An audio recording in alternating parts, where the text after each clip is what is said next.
I appreciate you and Subtle Infinity for joining me on today's show. We should be live right now.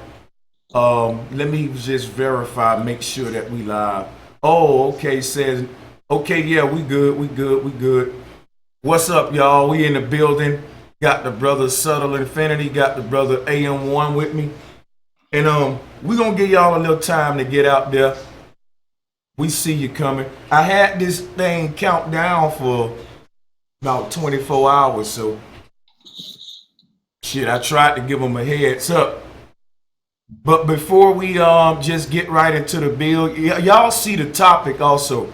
But before we get into that, I'm gonna just play one little quick little instrumental, and that way, that 1 minute instrumental will let a couple folks kind of get up in here. Hold up, let me see. We'll go with this.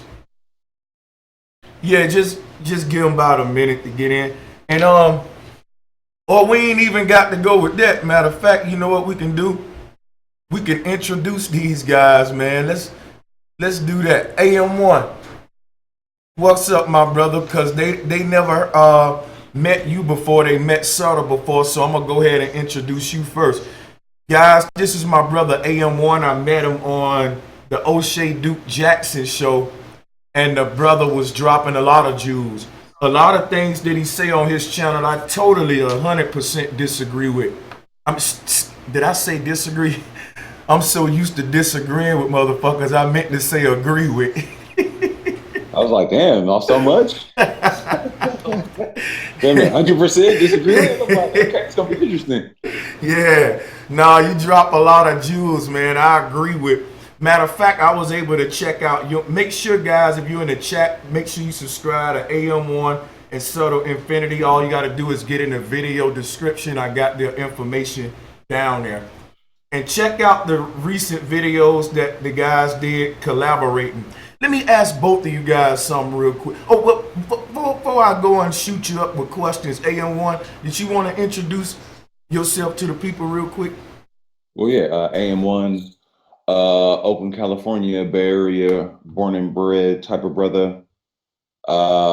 Big time hip hop dude, lover of pretty much all things Black American culture. That's how I came up, real hip hop oriented, but definitely growing up with music, culture, dance, art. Always been a artist, graphic designer. That's all I do now is graphic design, animation, multimedia, event production. Really able to get it in kind of like on a freelance note. I really took like literally like a lot of what Bro Sanchez says, get into the music stuff. Hip hop legit saved my life in the sense that I'm able to live and sustain myself through principles and discipline that I was, instilled in me by really, having that discipline of, writing rhymes, making beats, being artistic and really being able to express art in that way.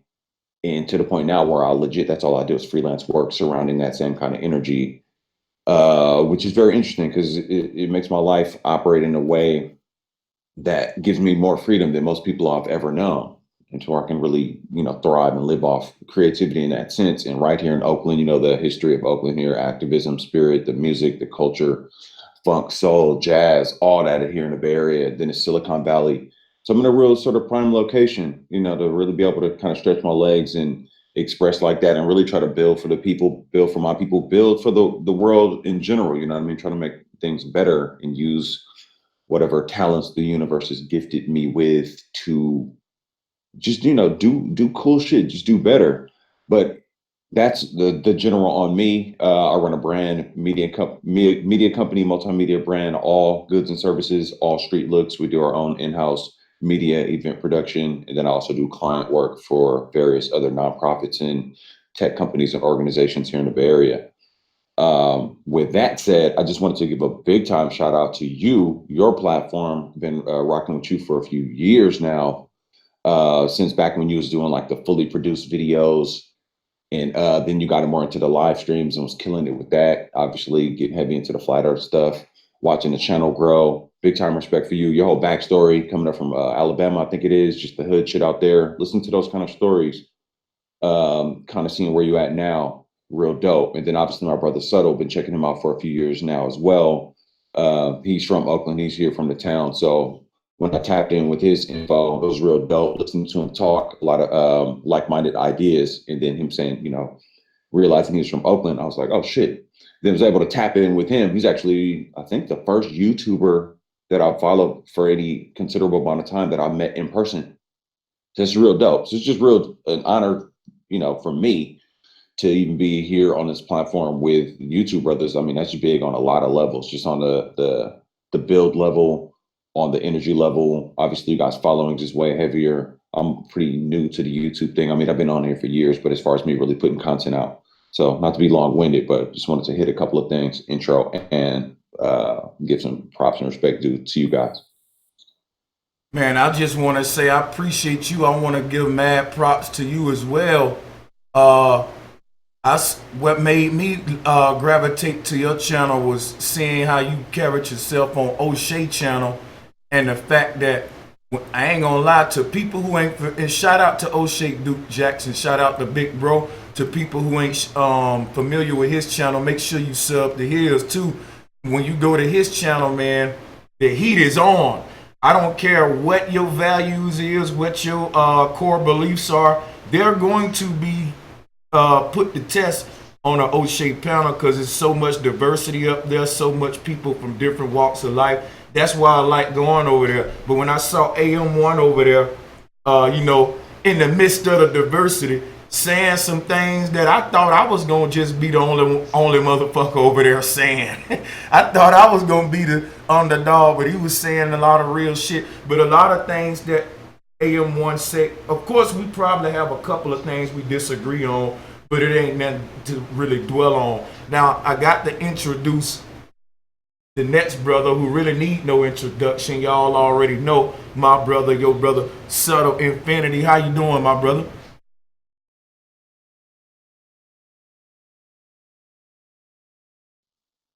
I'm good. I had my mic muted. I get some water first. It's all good.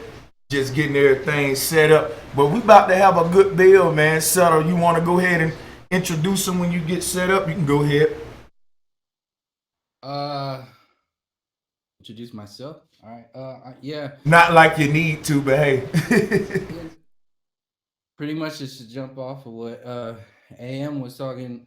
My my drive comes from, a lot of it comes from where I'm from, and it comes from the responsibility of um, the people who came before me, and the way that I express that is on my channel. It started there, and then all the extra flat earth stuff and all that stuff came. But initially, I started off with asking questions about my reality from the foundation of my ancestors.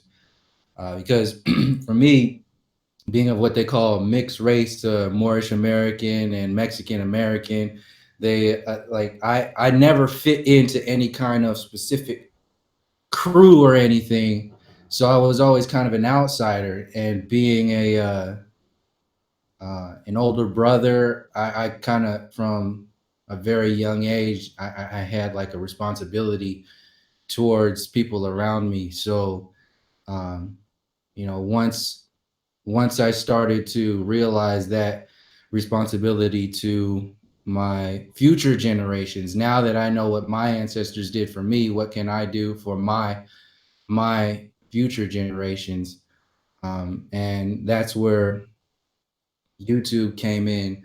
But it started with just writing first, and then um, producing some kind of symbolic art that meant something or said something to, or had some kind of universal interpretation, or something that's counter to the self-destructive mechanisms that are pumped out of the mainstream media. Once I saw that there's a power in your voice, everybody has a there's something that's needed there in their voice, and if you have a gift of being able to interpret things or speak things or write things down, then I take that, and like a lot of my family members have taken that as a responsibility. Like, it's, if you don't use your gifts while you're here, you're kind of wasting your superpowers. You're wasting a lot of uh, energy, and you're wasting a lot of energy by not utilizing all of the gifts and the tools that you have to benefit not only your situation that's going to help you, but the situation that inherently helps everybody else, because you can't help anybody else until you help yourself. So um, once I started to realize that personally, uh, I realized that I was learning a lot from the teachers that were around me. So it didn't take much to learn something, as long as you're just being, looking at a particular subject or a particular perspective, just open, just like, all right, I want to think about this. So what's up with the earth? Like, what's up with this earth shit? And like, what they're telling us it's a globe, and they telling them these people are full of shit. It's the same way when I was in high school and I was asking, like, what do you mean you discovered America? What do you mean that you're American? What do you mean, like, all this stuff? Like, those answers, every single question that I had since kindergarten, I in some way, like, didn't forget it. It exists some kind of way. So I eventually had to ask them for myself as I got older, and some of them made sense. Some of them grew into bigger questions, and some of them just kind of deteriorated away or slipped into something else. But ultimately, there were these questions in the relationship that the individual has with the establishment or society that relates to the way you perceive your reality, from the place that you're on or in or at, to who you are, where you come from, where your ancestors were, like what they were doing, what we're doing right now, who we are right now, what defines us, who defines us, like what the stars are, what the sun, the moon, the earth, the nature, like all this, what does this stuff mean? And then also, um, like I said, the responsibility to the future generations, so they don't have to do the work that we can do right now. So if we do it right now, we're actually work. Everybody who's doing even as jacked up as some of the commenters are, and some of the people who make, YouTube videos that are whatever, like, it's going to add to somebody's either going to get some inspiration, or they're going to get pissed off from a video, or they're going to get all of the above.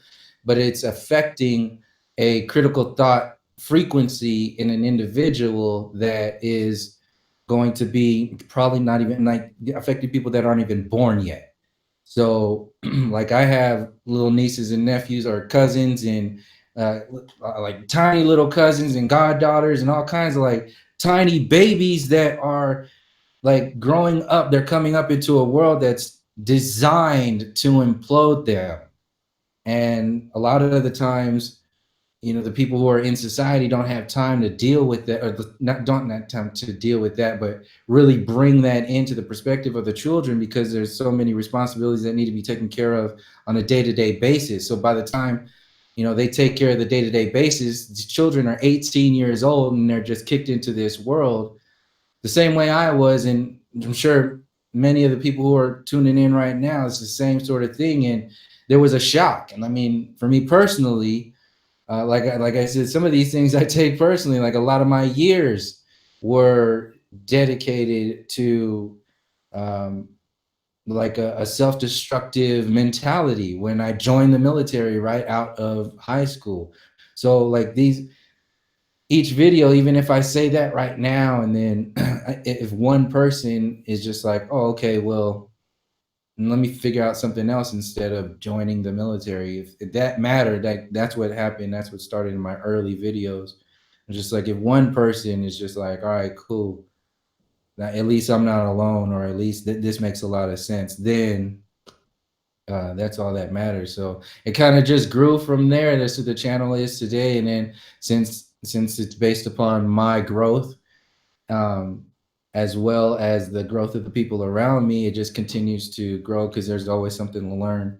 So when we start to collaborate like this, we're actually like multiplying what we're doing individually times 3, if we allow it to be. If we, start to, you know, rumble in the jungle, uh, then you start to lose. lose your train of thought.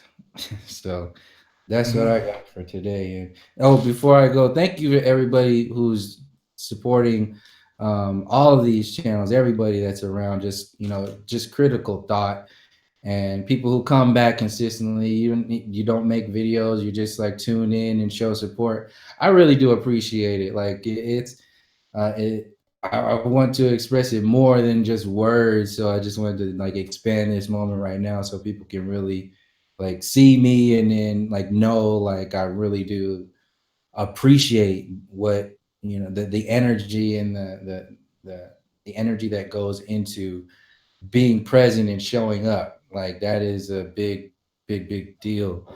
Um and we take it for granted sometimes because a lot of us are so like strong in a sense. We don't really sit back and look around us to realize how far we've come, or how much we've changed, affected things for change for the better. Because a lot of these like YouTube channels and people, like, people don't show up. Like some people don't show up. There's nothing wrong with that. But some people are designed to show up and designed to speak on issues. You have to have the extremes of both. People are not going to say anything. They can live on a mountain forever. They can be quiet forever. There's nothing wrong with that. That's you. The other extreme is you live in the middle of speaking whatever it is that you're perceiving based upon this entire, like just like a meditative zones into that space. Well, you can turn your language, your thought language, into the same kind of stream that is, for lack of a better term, like universal, that exists like throughout everybody's experience in some kind of way. And then you get more complex when you start dealing with like races and culture and ancestors and alchemy and true science and spirituality and all these things. They kind of mold together, and they're different for each and every individual, and all of that is on purpose in a way. We've just been out of balance for so long because of this density that's part of a control measure on a psychological, spiritual, and physical warfare, that we don't even know who we are anymore. So who we are has been used against us to keep us in that control grid. So it's like a catch-22. Once you get a whole, and then obviously there's things that are out there. It's like, oh, you're African American, you come from Africa. So some of those things get attached to us, and we just go along through it in our lifetimes, and we never really question any of it.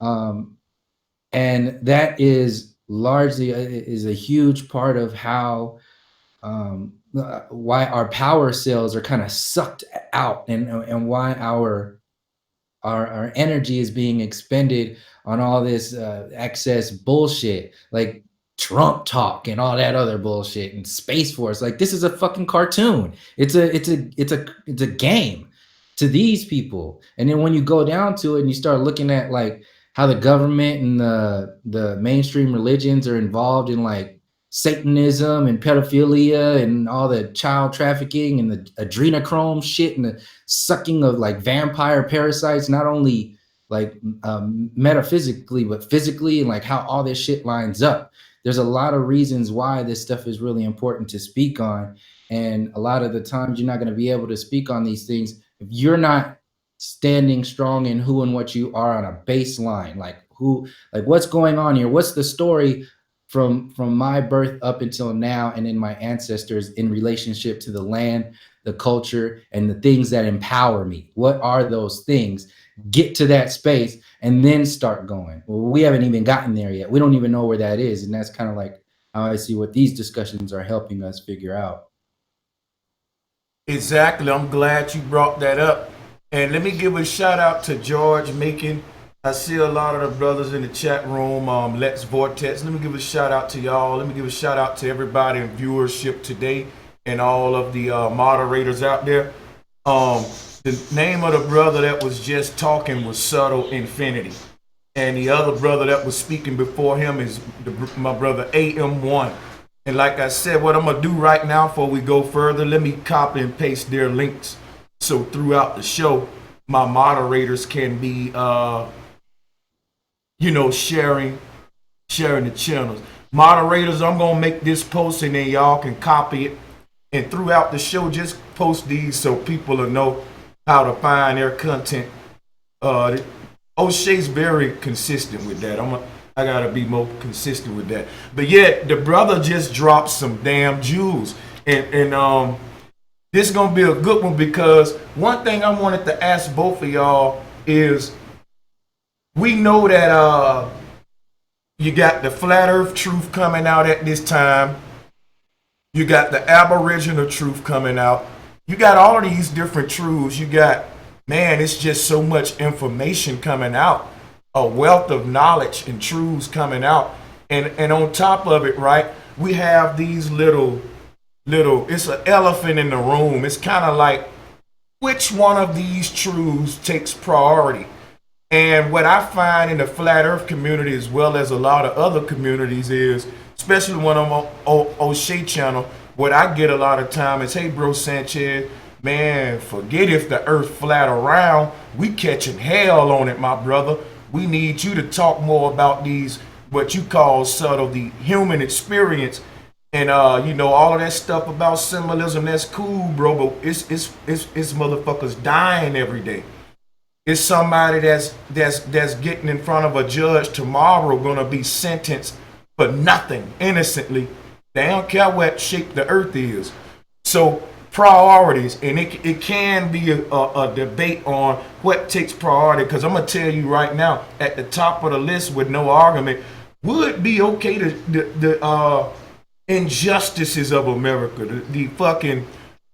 because when you talk flat earth, that's just like a small portion that's a part of world supremacy and control. And I learned to see this big picture a lot through you, Subtle, just to get off the flat earth banneker a little bit and just kind of open up and realize it's deeper than flat earth, that is control, whether it be mental control, environmental control, all of these things.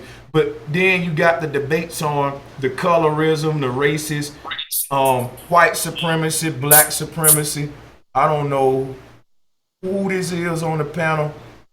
Hold up a second. Get your ass up out of here. Everybody on the panel, go on, block them.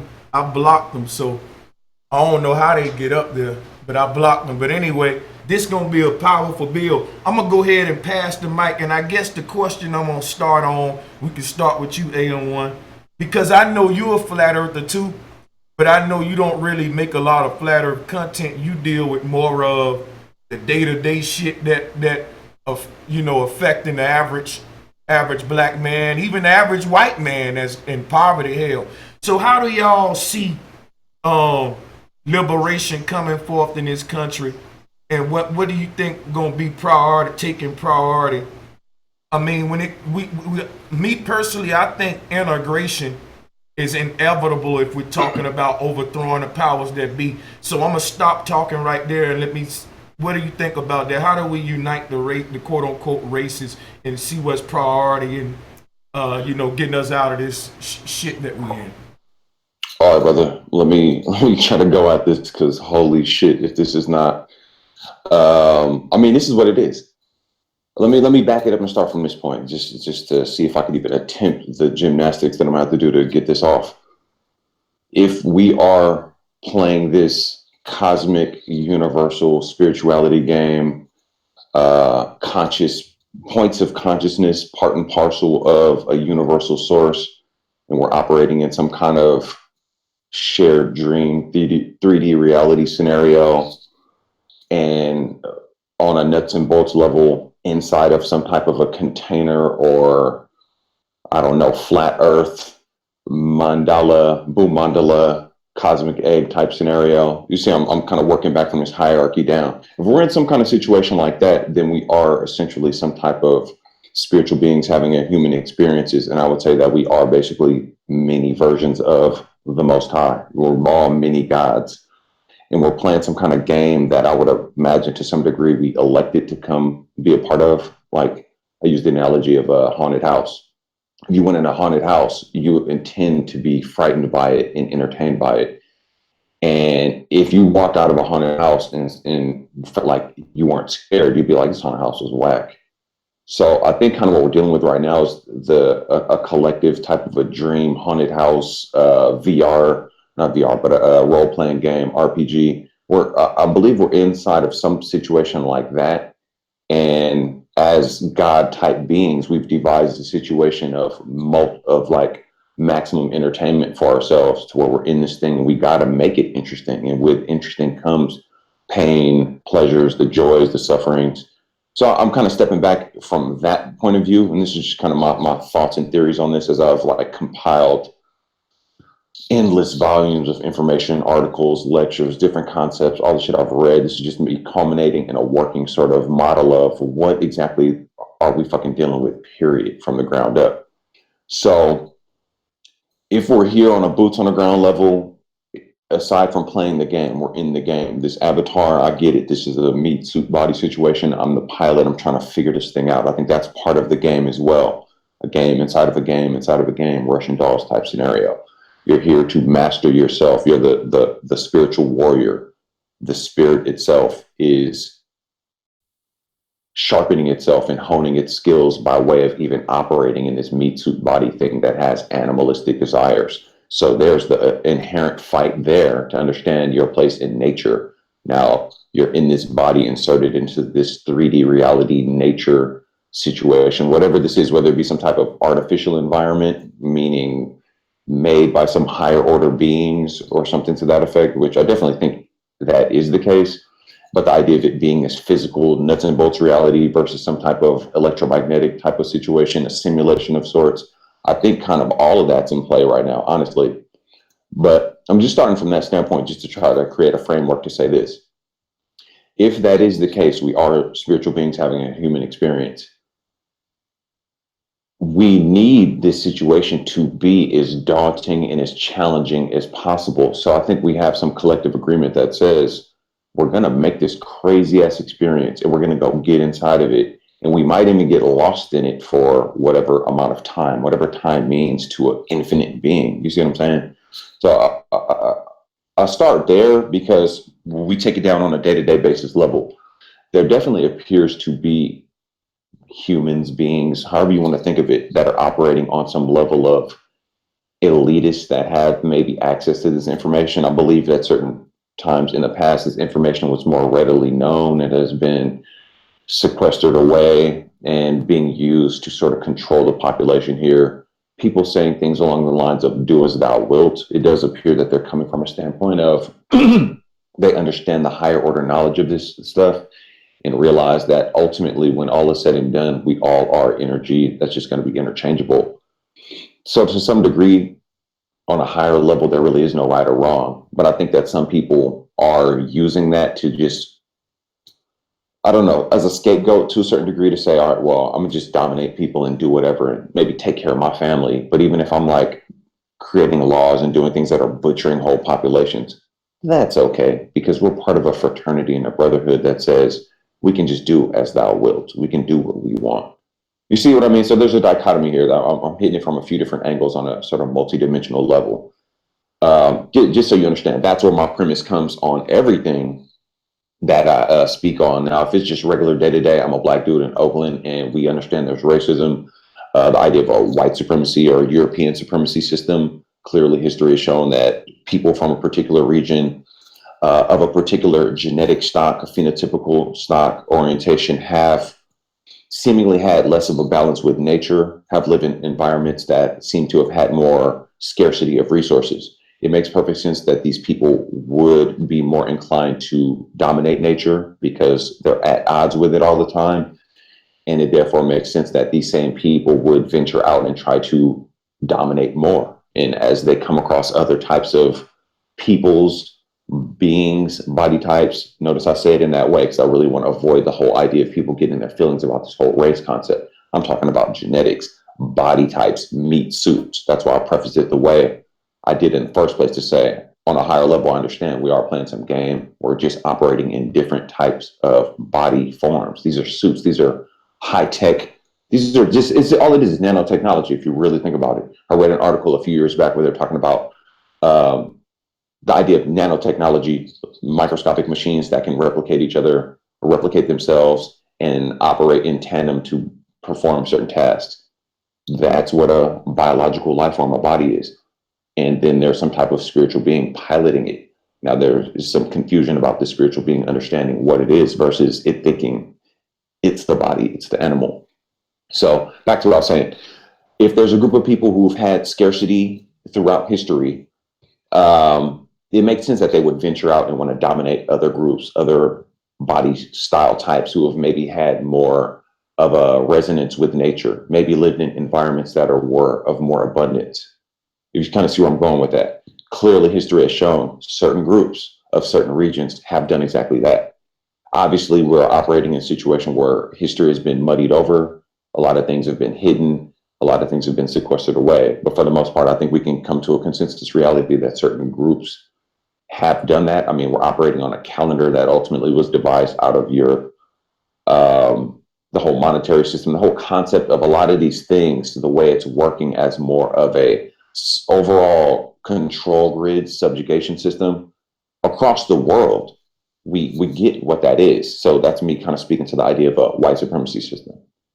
Now, overall, let's just start with here in America. Clearly, this whole nation, this country as we know it, was founded on deception, barbary, butchering, just all manner of just war crimes, things today that would be considered as war crimes. So the idea that we're getting up every day, going to work collectively, generally speaking, and just going about our lives, seeking relationships, doing these different just traditional things in a real autonomous type of just a real robotic and mechanical mechanized sort of thing. It's really scary. It really speaks to the idea of how much people have been shut down and boxed into acceptance of just pure fuckery. You know what I mean? Like legacy fuckery. The idea of enslaving populations, in ultimately having free labor, an economic sort of thing where you can aggregate more resources and do it in a way where it can be backed by a monetary system that acts as a storehouse for this money, where you can then later use that to buy weaponry or create weapons and go dominate further areas. All I'm doing is describing what has happened here in the United States. Make this country great again, a country founded on butchery and barbarism. I mean, we know who set it up. 13 colonies, Spanish territories, French territories. You see what I'm saying? Like, you see where I'm going with this? Like, it's just really crazy. Here we are now, 2018. We got the internet on us, supercomputer in your hand, talk to thousands of people on a live stream all at once. I mean, you see what's going on here? Like, they really have this situation locked down to such a degree that's just almost inconceivable as far as, are we going to be able to undo it? I do have the answers on how we can undo it, but let me stop there for now, Sanchez. You guys can kind of build on what I just went, because I don't want to be too long with it, because I can just go. No, you fine, brother. You was fine. I got some more questions for you, but I want to hear Subtle Infinity and put my brother Subtle. Talk to him. I'm gonna have to, cause I could go off of just what what he said, but I have to readdress the question, because you used some words in there that I was immediately saying. I already had a response, and it was, fuck the racists. I'm not trying to unite with any racists. On the extreme levels, you're going to have people that are going to live and die hating you because of what they've been conditioned. There's going to be a whole bunch of people. There are going to be people that are going to defend this system to the umpteenth degree, and continue to have their own beliefs, their own faith in the way they have been conditioned for the last however many centuries. In our lifetimes, that's going to be a reality that we'll have to address. And the way I'm addressing that from the get-go is that I am not trying and saying at all, I will never say that I'm trying to integrate or unite with anybody like that in any kind of space. because that's what got us in the here in the first place. So I yeah, that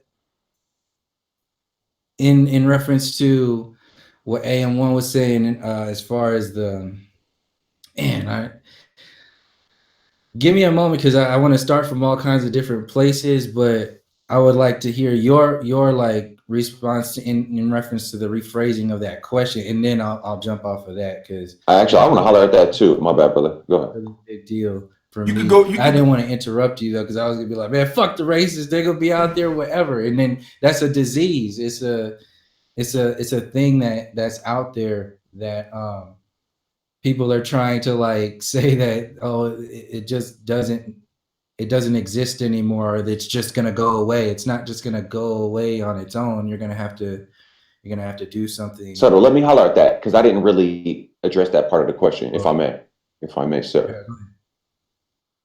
Hey, so check this out. Yeah, within the realms of, I think what Sanchez is really saying is more of a concept of unifying. And I do understand that for the most part, we are being manipulated and put in a situation that appears to be dominance by groups of people who are using the idea of race, genetic stock differences, phenotypical differences as a weapon and a head fake and a distraction. I definitely agree with that. I know Bro Sanchez kind of goes that route, but at the same time, we cannot take it lightly. The idea that the sheer fact that certain groups, and it almost pretty much goes without arguing, certain groups of a particular genetic stock have historically shown an aversion to moving in harmony with nature itself. And I'm saying as far as land, plants, animals, and of course, other types of human beings. There's no way around that. So for us to take that lightly and say it's a matter of just unifying with these people, it's clearly a situation where we're dealing with people, humans that don't have the same type of humanity. And I'm not saying all white people, just to sort it out that way. But I mean, clearly, under whatever conditions of scarcity, an animalistic nature comes out of pretty much anybody, but certain groups of people. And it's not even a matter of me wanting it to be a particular way, or I have no dog in the fight other than I just want the bullshit to end. And we got to really peel the layers back and really get serious about identifying what's going on here. Now, I believe that's a Russian doll situation as well. It's an onion. It's layers, layers, layers. And what I'm saying is a oversimplification. But people out of a particular region have it in their capacity to really go in and butcher the shit out of and genocide off whole populations within the idea of we're going to dominate you. I mean, we got to really address that, because if we're going to talk about the idea of unifying and integration, that, I mean, if we're coming at it from a true militaristic strategic standpoint, clearly they're using military strategies, technological warfare, spirituality warfare, spiritual warfare, all manner of warfare psyops against us in a militaristic effort to pin down the whole population. We have to operate with the same level of militaristic understanding and diligence to be able to undo this. So we got to take the emotion out of it and say, okay, hey, look, just think of it this way. If history had recorded that what we consider Black people have went around the world and brutally dominated people, I would have to say my ancestors did that. And how does that sit with me? Either I agree with it and I'm just going to go along with it and say, yeah, that's our people. That's our power. Black power. We dominated the world.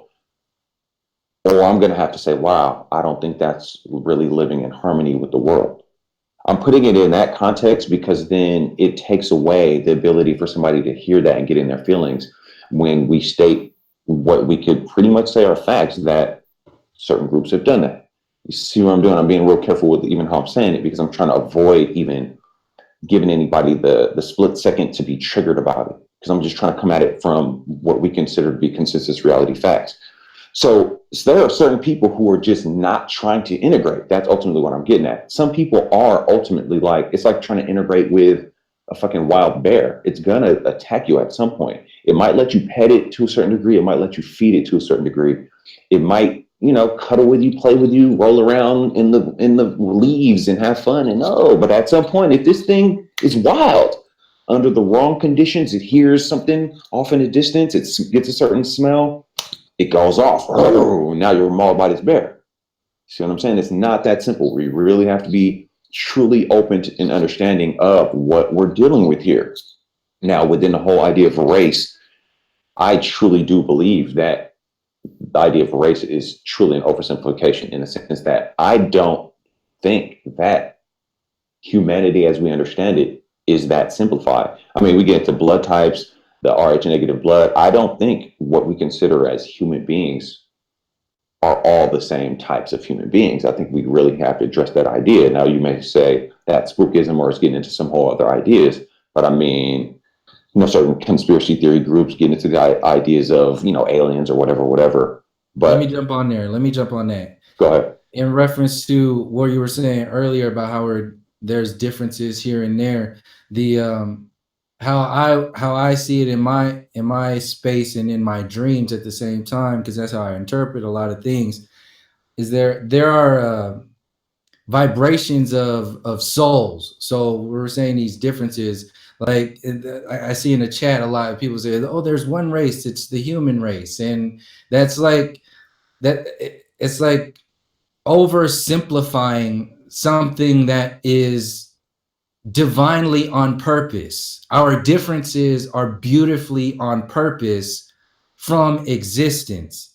So to just water that down in reaction to something that divides us, like white supremacy, the idea of white supremacy, to just, it's an overcompensation, an overreaction. But in that overreaction, it feels good in the moment, but the overreaction is actually doing the same thing that the supremacy thing is. It's watering it down, just like white supremacy in Hollywood whites everything out. Well, just doing the opposite of that and saying we're all one it's watering down your on purpose. It's your power. That's how your power gets taken away, when you are living in reaction to and never allowing yourself to amplify, to self-empower yourself with what is natural. And that's the alchemy that Amma was talking about earlier in reference to the alchemy of the individuals, the souls that are vibrating on a space that have said fuck nature. That's why I said fuck these individuals who have a problem with my nature, my existence.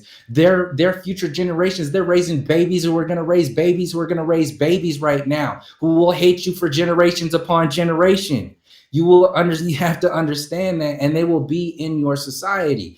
You can't just happy-go-lucky wish it all away. It needs to be addressed. It's a disease. So this disease will not be addressed by reactionary alchemy. That's why I say, like, we're all one, we're all human. That's reactionary alchemy. The true alchemy is expressing your divine nature as much to the best of your ability, based upon what your ancestors have already done, and learning from their mistakes and learning from what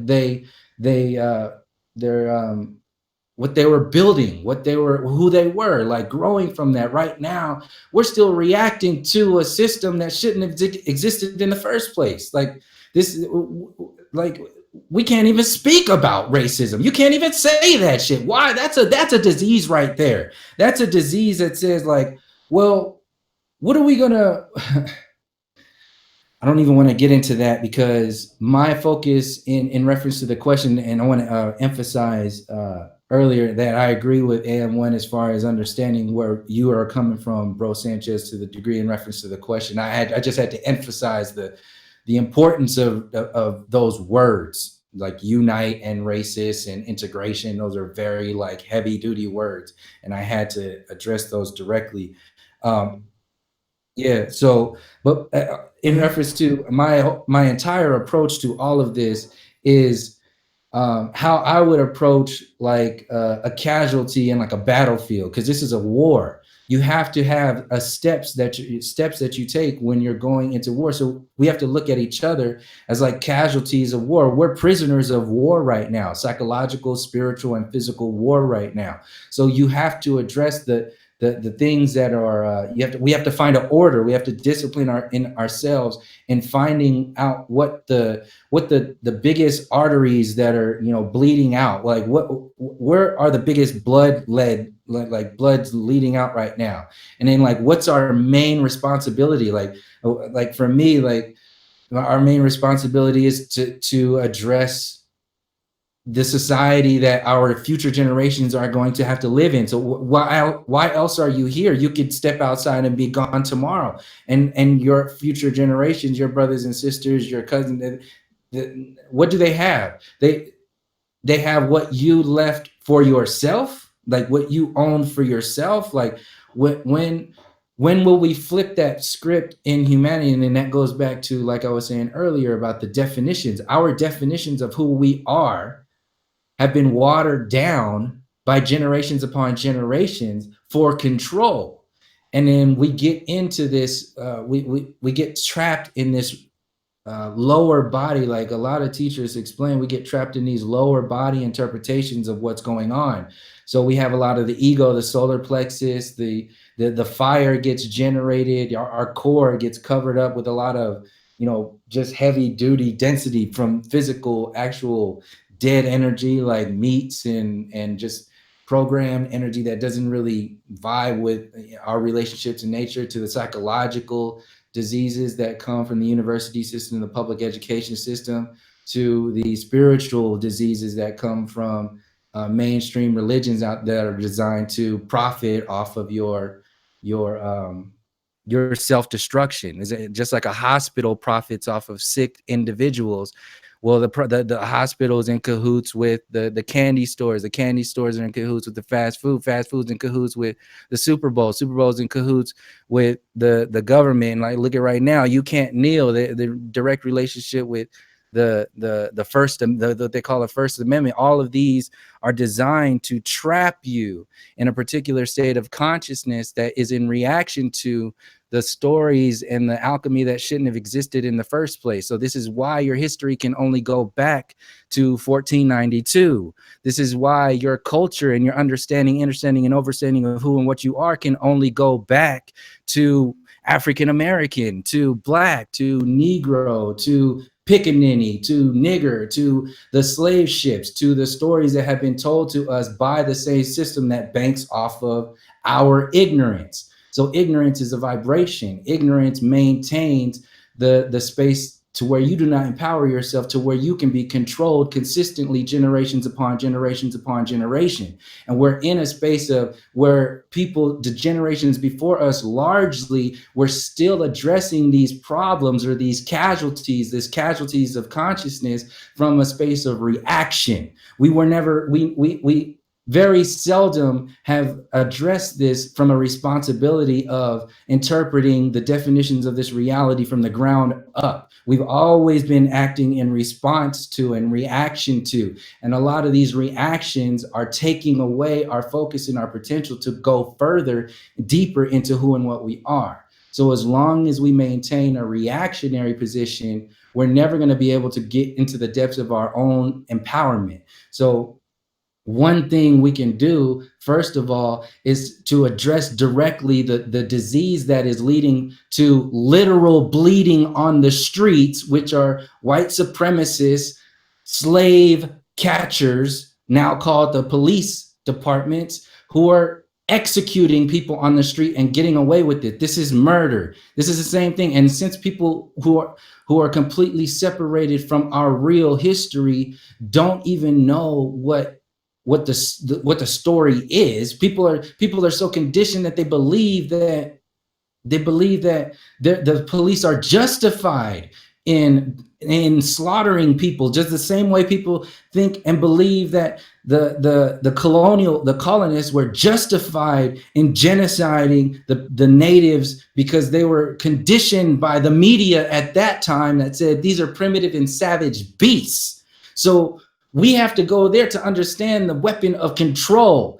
And when we get caught up in things, reactionary things like flat versus globe, that's a subcategory, because the real category is how you empower yourself. The subcategory, so you use subcategories to empower yourself from the experience. The experience is one power cell, and then your expression of that experience is another power cell. They're two different things. And then when they dance together, kind of like the left and right hemisphere. This is like your existence in the state of nature. These are all vibrations. So you have the vibrations of the animal kingdom. You have the vibrations of the plant kingdom. You have the vibrations of the African people. You have the vibrations of the original American people. You have the vibrations of the Polynesian people. These are all vibrations that matter. They matter.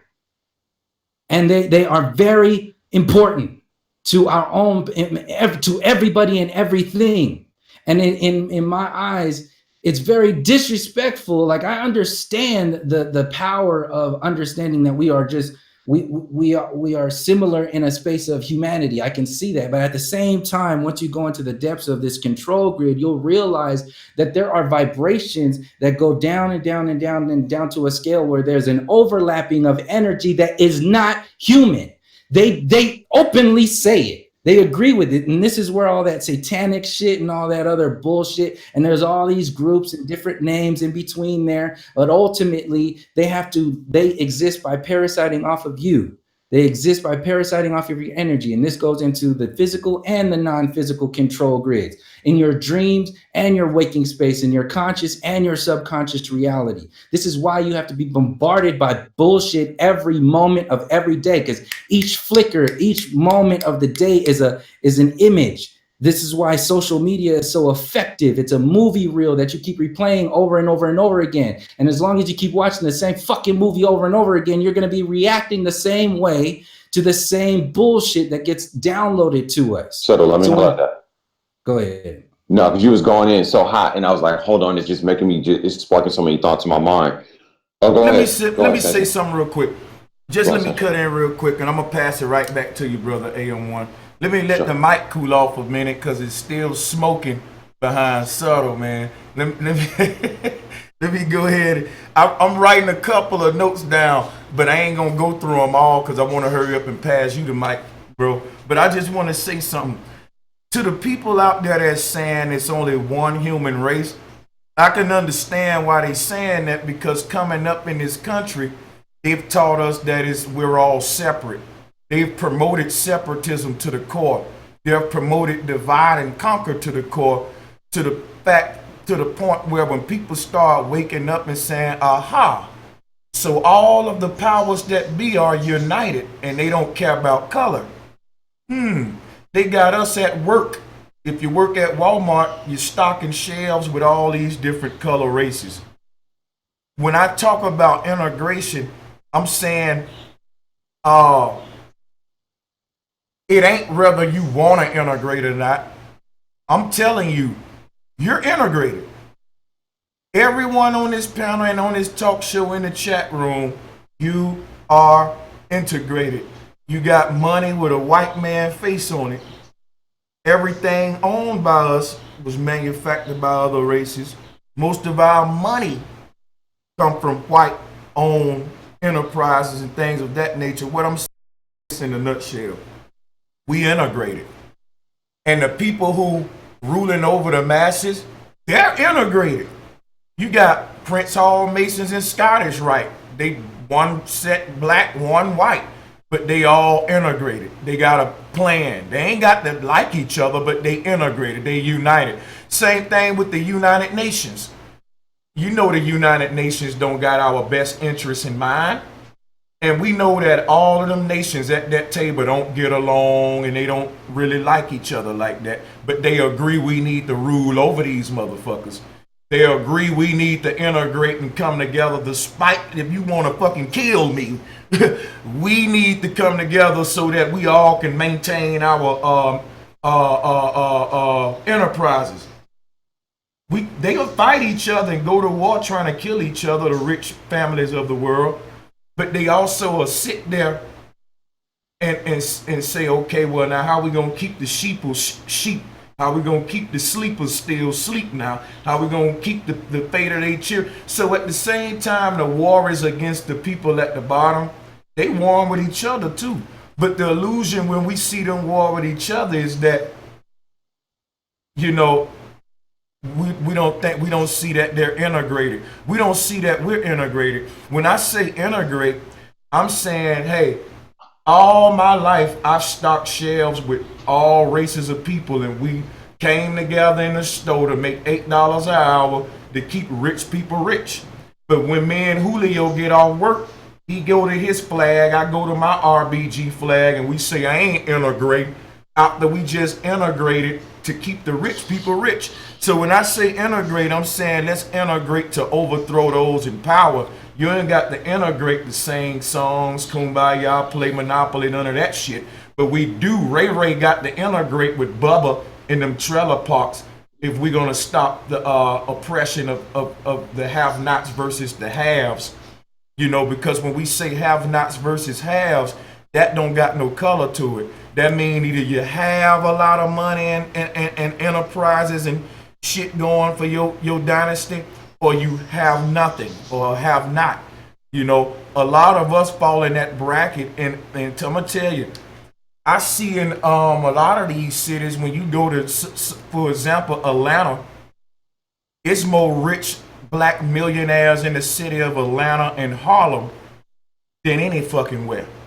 And you got more poor whites and everything else. And what I'm saying is, when I say integrate, that's what I'm talking about. I'm talking about integrating with people who being oppressed like me, based upon us having a common enemy despite their color. I don't want you to think that, you know, no more, no less, just that, because they already got us integrated to do their dirty work. Like when I was in the military, I served with all races, all colors, and we had to get ready to die for one another in the case of combat. So coming out of the military, looking at the problems in America, I'm gonna think that way. Like, hey, integration is the key, because that's what we say, power is in numbers.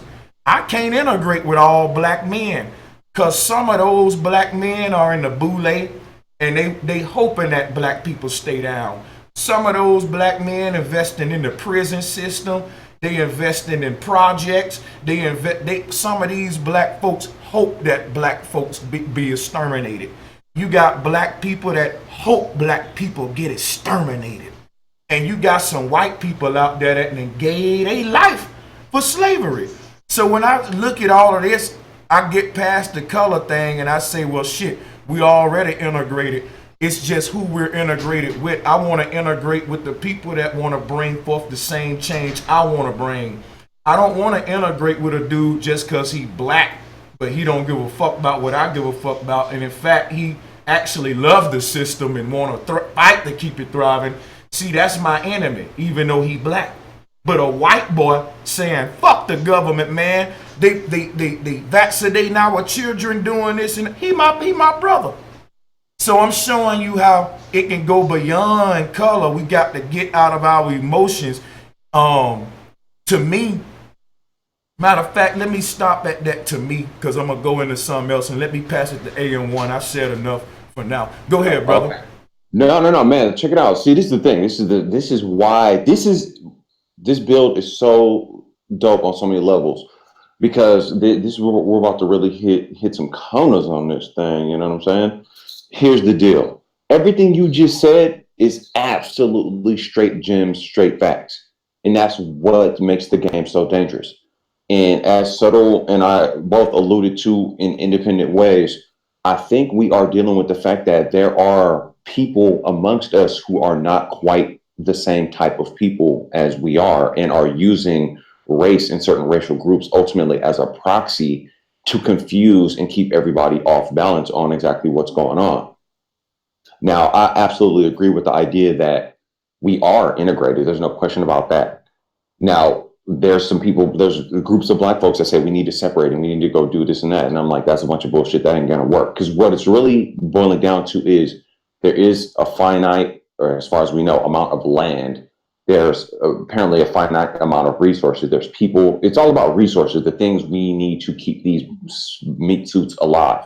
when you break it down and move forward from there. There are people who are using certain tactics and techniques to hoard resources and are leveraging that against other people. It could be people that look just like them or people who look totally different from them. When you start looking at it in those terms, like pieces on a board, that's when you start to really peel back the layers because it takes the emotion out of it. So within the realms of the white dude over here I can work with, we have mutually aligned interests.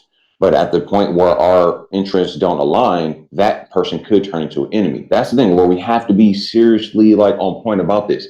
I do agree. I'm down to rock out with anybody who's saying, look, I want to operate from a place of abundance and I just want fair is fair. You get what you get, I get what I get. Let's, in fact, help each other all thrive. We have to be honest about the fact that not all groups of people walking around, not all families, not all lineages think the same way. So there are groups of people who are looking to pin down and subjugate other groups, whether it be by race, economic status, class, caste, all that. We cannot sidestep the fact that that is in play. We are all under the effects of it right now. So we can talk about integrating and unifying and all that, but it's a supreme oversimplification because there are so many layers and strata. And I mean, we talk about it here all the time within this side of YouTube, understanding these things, controlled opposition. There's people who are just mentally poisoned to the degree that they want to keep the system going. That's all they know. Black folks that just want to stay in the hood on some ratchet shit, despite all efforts for, you know, intelligent black men to try to uplift them. So poor white folks in the trailer park that don't want to do anything different. There's people in the slums in, you know, Japan somewhere. You know what I'm saying? Like that whole thing, being pinned down by their own people, being pinned down by caste systems, all that. So we could talk about unifying. I agree that that's the only way to go. But we do have to be truthful about this. So I can say I want to unify with this dude over here who's a white man in this country, and he's from, you know, a British ancestry or whatever. Maybe his people came over here and at some point owned slaves, and their lineage generated millions, if not, you know, legacy wealth that allows them and affords them certain accesses and certain things that my lineage of folks haven't been able to tap into. I can try to unify with him, but he's probably only going to be able to unify with me to the degree that it's not going to stifle the position his family is in. And if his family gained that position by way of dominating my lineage, you see what I'm saying? That's an extreme oversimplification. That's something that's going to have to be addressed first. I don't think there's any way around that. So yeah, we do need to integrate. We do need to unify because ultimately, like I said, I think there are beings and intelligences here that are using certain groups of people as proxies to manipulate. And that's through every racial group. But for the most part, we've seen a particular phenotypical body style group do the most domination. Clearly, they must be the proxies. There's people in the chat right now using the, you know, talking about fake, the J word. I don't even want to say it because I don't want to fuck up bro's stream or get it, you know, blocked or taken off. But this whole J phrase, this ambiguous J word, you know what I mean? The people who, you know, the Fake Jews. people, yeah, you see what I'm saying? Like I'm just trying to, you know, keep it respectful because I'm on a brother's platform. That I is want to fucking shit. Yeah, it's respectful to tell the truth. Fuck well, that. I'm just saying I don't want to. I'm just you know what I'm saying. I'm just saying. You see where I'm going with that. There does appear to be a group of people, and I would even say they're probably just a buffer proxy for yet another group of people the people who are operating on some level to where they're saying they're not human. They have lineages and ties to what appear to be not quite human, anthropomorphized types of beings. Where we come from a dragon lineage. We come from the royal ancestry that's tied to such and such and such other type of being. Like we cannot sidestep these things if they're saying it outright. If these people are being said to be sacrificing children, the adrenochrome thing, Aleister Crowley, get into like consuming the life force of other beings. Now, has all the earmarks of we're dealing with something that's not quite human because I have no desire to try to, I don't know, feed off another person's energy to that degree. And I get that that happens on a day-to-day basis, no matter what. But with that intent, using magic of sorts, magnetic energy resonances of human bodies, because we are these higher order energy beings operating in these bodies. And these bodies are high-tech devices in and of themselves. The idea of beings feeding off the loosh of a body or something to that effect. See, I'm going with these things. All I'm saying is the race element cannot be taken that lightly, because at the very least is being used as a head fake or a proxy to keep the system going.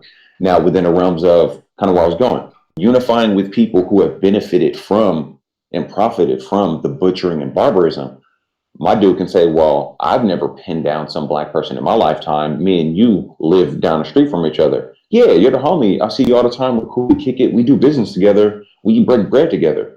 But let's take that back on a legacy level. If you have millions of dollars in the bank, maybe or 100, you sitting on a house already. I'm over here struggling. My parents didn't hand me down shit. My family on my mom's side come from the projects in Louisiana. You dig? Like, I don't have anything like that. There are people who do. The unification level is only gonna operate to a certain degree with other groups who have more resources, especially if those resources came from things that we are not gonna really want to look at and talk about. We have to address that. There's no way around that. So, I mean, we can talk about unifying all day. So for me, my first and foremost thought is, let me try to unify with like-minded black people, because at least we have some kind of foundation of resonance to say, we at least know we've had a similar experience, and let's really, on a strategic level, address what's been done to us and what we're dealing with. Let me tap in with you. Let me say a few things to you and let me hear what you say. And I'm like, oh, so you get it. You're up on game. Let's talk more. Now, what is your strategies to try to combat this? Okay, cool. Let's unify. Sort of, what I mean? Because there's just an easier cultural resonance. There's a cultural exchange. Most likely, if I tap in with subtle and say, dude, let's build on some shit. I have these resources, you have these resources, let's make our resources come together. If what I need isn't impinging on the fact that he doesn't come from a legacy where his people probably profited from butchering and barbarism, we're not going to have that barrier. We have to understand that's going to be a barrier. But hold up for a second. AM1, you know that most successful black business owner and just most successful black people in general owe their success to integration, right? This is a fact. That's not success, though. Well, yeah, that's success within an unsuccessful system. Well, if you want to argue that subtle, that's another one. But in context to what AM1 saying about him being a music guy, he's in the music industry. I would consider him moving up in the music industry a successful black man in America. Of course, I would say that, yeah, it ain't really success because we wish America wasn't here. We wish we had our own continent and our own resources, land, and didn't hop the coon in the music industries for these folks. So, yeah, I agree with you on that, Subtle. But just speaking in context that we are in a victimized position today, you got to get up tomorrow, go to work. AM1 got to go make more music and feed his family. Let's speak from that perspective. What I'm saying, when you speak from that perspective, all black success from that perspective, at least over 70% of it is due to integration. That's a real fact right there. No. I totally agree. No. Yeah, go ahead, guys. No, absolutely. See, that's the thing. Like we ultimately all saying the same thing. All I'm saying is I'm just willing to pick it apart to the degree that I come from a strategic standpoint. I want to know every ravine, every cavern, every mountaintop. If the enemy is coming at me, I need to know every single possible level. Without a doubt, a lot of things that I've been able to have as successes in life, and I judge success on ultimately how much freedom I have, how much I'm able to attain resources to sustain myself and be able to move around freely. That's my barometer for success. I have been able to allot myself more freedom at this point than most people I know. I'm not balling by any stretch of the imagination. I'm still struggling, trying to figure it out. But also, success is how much can you help other people gain more freedom as well. A lot of what I've been able to do has come from definitely being integrated. I mean, dude, I live in a Bay Area. I live in Oakland. Oakland is diversified and has been, well, the number of black folks is dropping off in Oakland, in San Francisco, in the Bay Area. That's a whole other story. When I first, when my first earliest memories walking around with my mom in Oakland, all I would see is mostly black folks. But I say that to say right now, 2018, a lot of the moves I'm making are with white folks, black folks, Asian, different types, Indians. It doesn't matter. Ultimately, it is a matter of who's helping me if our interests align. but I guarantee you I'm going to look back and try to impart that first and foremost on my family, the people I have the first level resonance with, because there's less likely that we're going to come into these inherent barriers. Let me break it down this way. Sanchez, I do business with primarily Black people, first and foremost. But yeah, I do business with white folks. The event I just had on Sunday, it's a white owned business, but these people are letting me do what I want to do, stretch my legs. They know I'm Black first, without a doubt. They're letting me bring in the cultural offerings that my people have developed in this country and around the world and express those in a creative way in their establishment. It's a mutual agreement. You're going to let me do this thing. There's a win on both ends. The house is winning. Cool. No problem. But guess, here's the trick though. If I gain too much power, maybe, or leverage myself in a way to where I say, well, how do I become a part of your business in your long-term sustainability within the realms of this business? Now, are they going to want to integrate and give me a piece of that? You see what I'm saying? At some point, the integration idea and this alignment, this mutual benefit alignment is gonna be disaligned. So I just use that sort of as a micro version to say how it's still an oversimplification to say that. Sure, we're Let me integrating. jump in there. Yeah, I mean, you're gonna have to integrate. There's, to a certain degree, we're in agreement. I just think that, Sanchez, I think you're oversimplifying to a certain degree. With all due respect, Sutter, go ahead. To jump in on that, I wanted to see how I approach the whole, like, I don't even like using that word integration, because integration in my head is like a fairy tale because of the complexities that you were saying earlier. It's oversimplifying everything. Like the layers of control, like how I approach this whole thing of mind control, that is the racism, the white supremacy, the generations upon generations of humans being separated from nature and being conditioned to self-destruct. Like that, those things all adding up will never be addressed by just saying we're all human.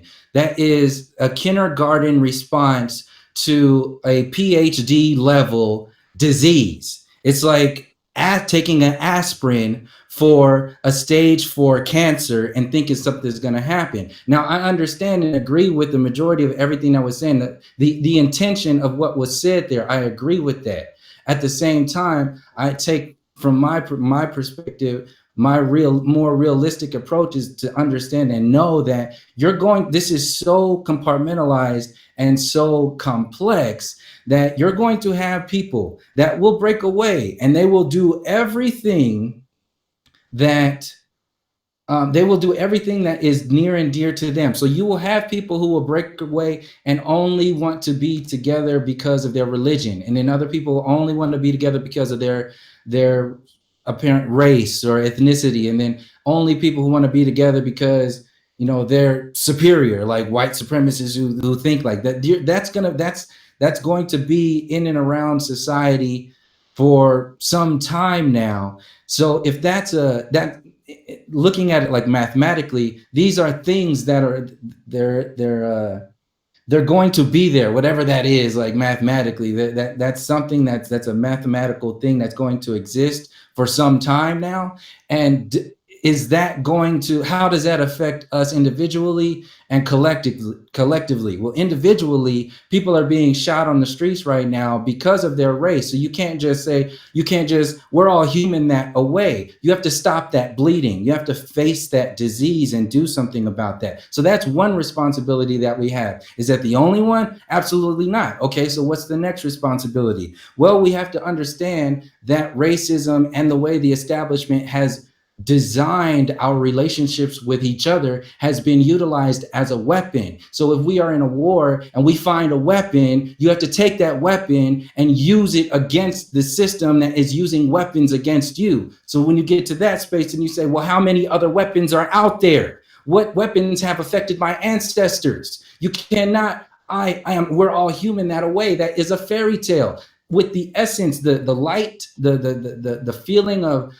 connection and just like childlike sort of this needs to be, that is a given. Children playing in a park don't see race at all. That is a given. But when you get into the way what we're dealing with every single day and the alchemy that exists every single day, we have to also address the alchemy that affects us as like grown-ups in comparison to the human definitions that come from your childlike existence.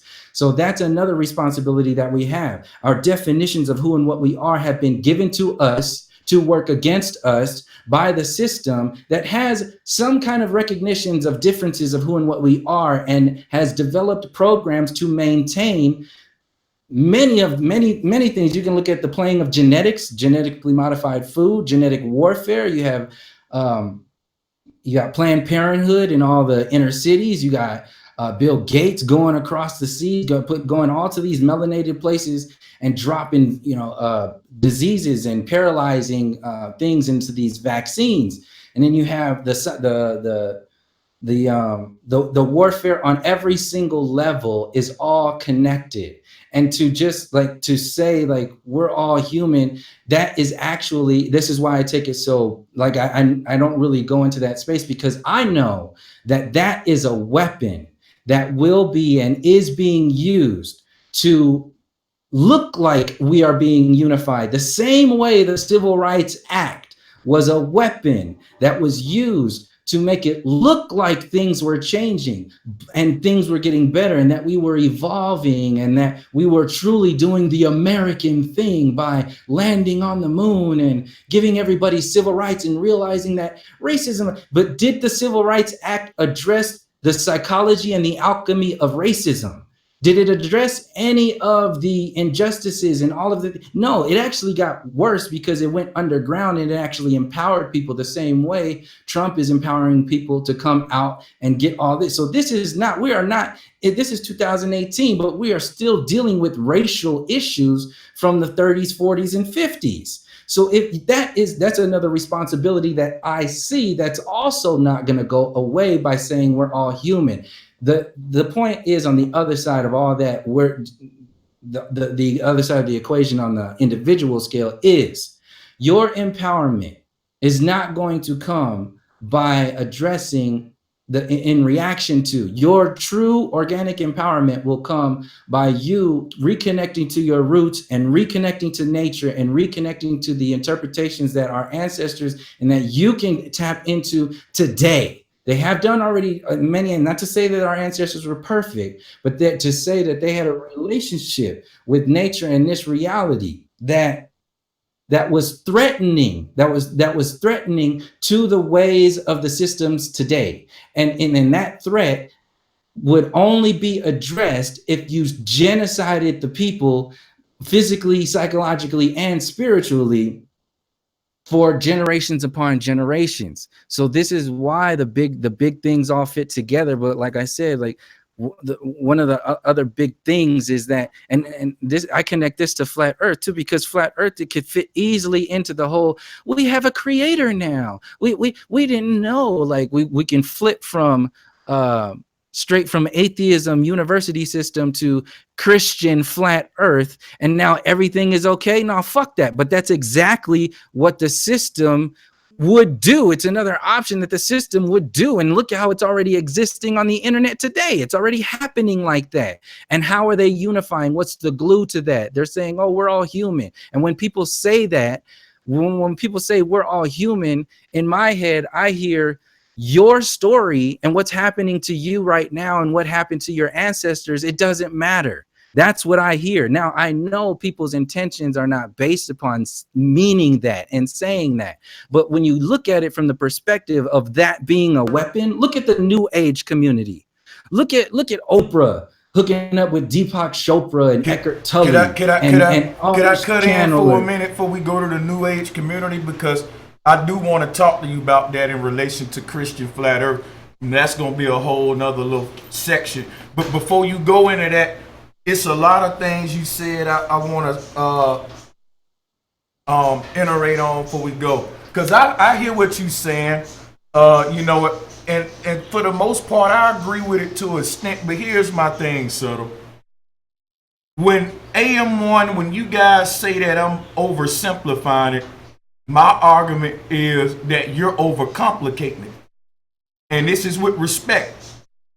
You accuse me of oversimplifying it. I accuse you of overcomplicating it. Now, what I said was we're all human. That's a fact. If the truth don't set us free and the lies divided us and separated us, and they told us we're not all human all of our life, they told you some of y'all monkeys, some of y'all supreme over the other one, and created a rank structure based upon what they call in melanin and skin tone. They taught us when we was little children to be the line leader. Remember? When you was in kindergarten, you used to fight. You used to get mad if you wanted to be the damn one to be first. You wanted to be at the front of the line. And that mentality is still in the people today. Like the brother said, black first, black first. That's, to me, is some kindergarten shit. I'm first. No, I'm the line leader. Nature don't put neither one of us first. Nature put all of us the same. No matter what your color is, your ass get bit by a poisonous snake, you gonna die like me. So the only thing I'm saying is, I'm simplifying it because it's been overcomplicated. It needs to be simplified because it's fucking easy. It's easy. It's easy if a black man, white man, Chinese man can flip burgers at McDonald's together. They can get off work and talk about starting their own burger joint together. And they ain't got to get off work and the black man say, fuck you, Julio. I'm going to think black first and start my burger company with my people first and search through the hood and Lord. And that's one, if he want to do that, I ain't hacking that. But I'm saying, you integrated already. Julio, the black man, and the white man flipping burgers together. Y'all know how the shit go. Make y'all own restaurant, but they never will because he black, man. I'm white. He Mexican. You see, but we'll come together for a measly paycheck to keep these corporations rich. That still ain't being addressed with it all. That argument right there stands why integration is the only answer, because the reason y'all can't really say anything against integration is for why AM1 agreed with me earlier. We are integrated. You guys are mixed. You wouldn't be talking if it weren't for integration. I want y'all to think about this because I was on a stream with a dude before. He was mixed too, just like y'all. He had a white mama and a black daddy. He was pro-black though, and he was mad at me calling me a coon. And where he was, I said, man, he was like, man, you fucking with these white folks and they did all that to our folk. I'm just making a point here. And I was like, brother, you talking about white folks like that. What about your mama? You know what the boy said to me? He said, fuck my mama. He said, I don't fuck with my white side of the family. I don't fuck with my mama. And that hurt my heart. And it was actually pro-blacks down there bigging him up, saying that's what I'm talking about. See, he don't fuck with his white side. He got more power, more love for his people than you, bro. And I was like, damn, y'all gonna make this man disown his mama for a red, black, and green flag? That right there is the kind of division that I teach against. If brother Subtle Infinity, you are awesome, brother. And you owe everything you are to your mama and your daddy, which means that integration created a beautiful thing in front of me, you gentlemen, man. Intelligent brothers. You're going to go on into this world and you're going to make big impacts, guys. And we're going to owe that to integration. Despite what the word means. I don't owe that to integration. Fuck that. What I'm saying is this. If two people didn't integrate, you wouldn't be here. You wouldn't be breathing. I wouldn't see you. Okay, you wouldn't exist. That's a given, though. Okay, I know it's a given. And I'm all about giving the simplification. I don't like over complex shit. So when I speak, I'm going to give you some simple truth. Now check this out. Hold on. Let me just finish this right quick so we can give you another given. The root word of integration is integrity. When we say words like integrity or what it means to be integral, this was shit I learned in the military. What makes the American military the greatest military on earth and why can't nobody fuck with them, not even China, Even though China deeper than us, you know why they can't fuck with American military? Because we the most integrated. Every fucking body in American military, they got everybody, a Chinese, Korean, everybody in their military, and they got people that's translating into intelligence. And because they got that, the other countries can't really fuck with us. Not that we got more technology or we outnumber them. They're practicing something called integrity in the military or integration. And I'm trying to teach y'all the science of it, but we can't get over our emotions. Listen, I ain't saying that a Ku Klux Klan gonna want to unite with me because I don't want to unite with him. I'm trying to unite with poor, oppressed people who know that rich people at the top united. Because it's some fucking powerful black royal families, some powerful Chinese families. In Dubai, they got the powerful Middle Eastern families. And over here, all I'm saying is when you get to the top, it's all about the color green. I'm trying to get us out of our emotions.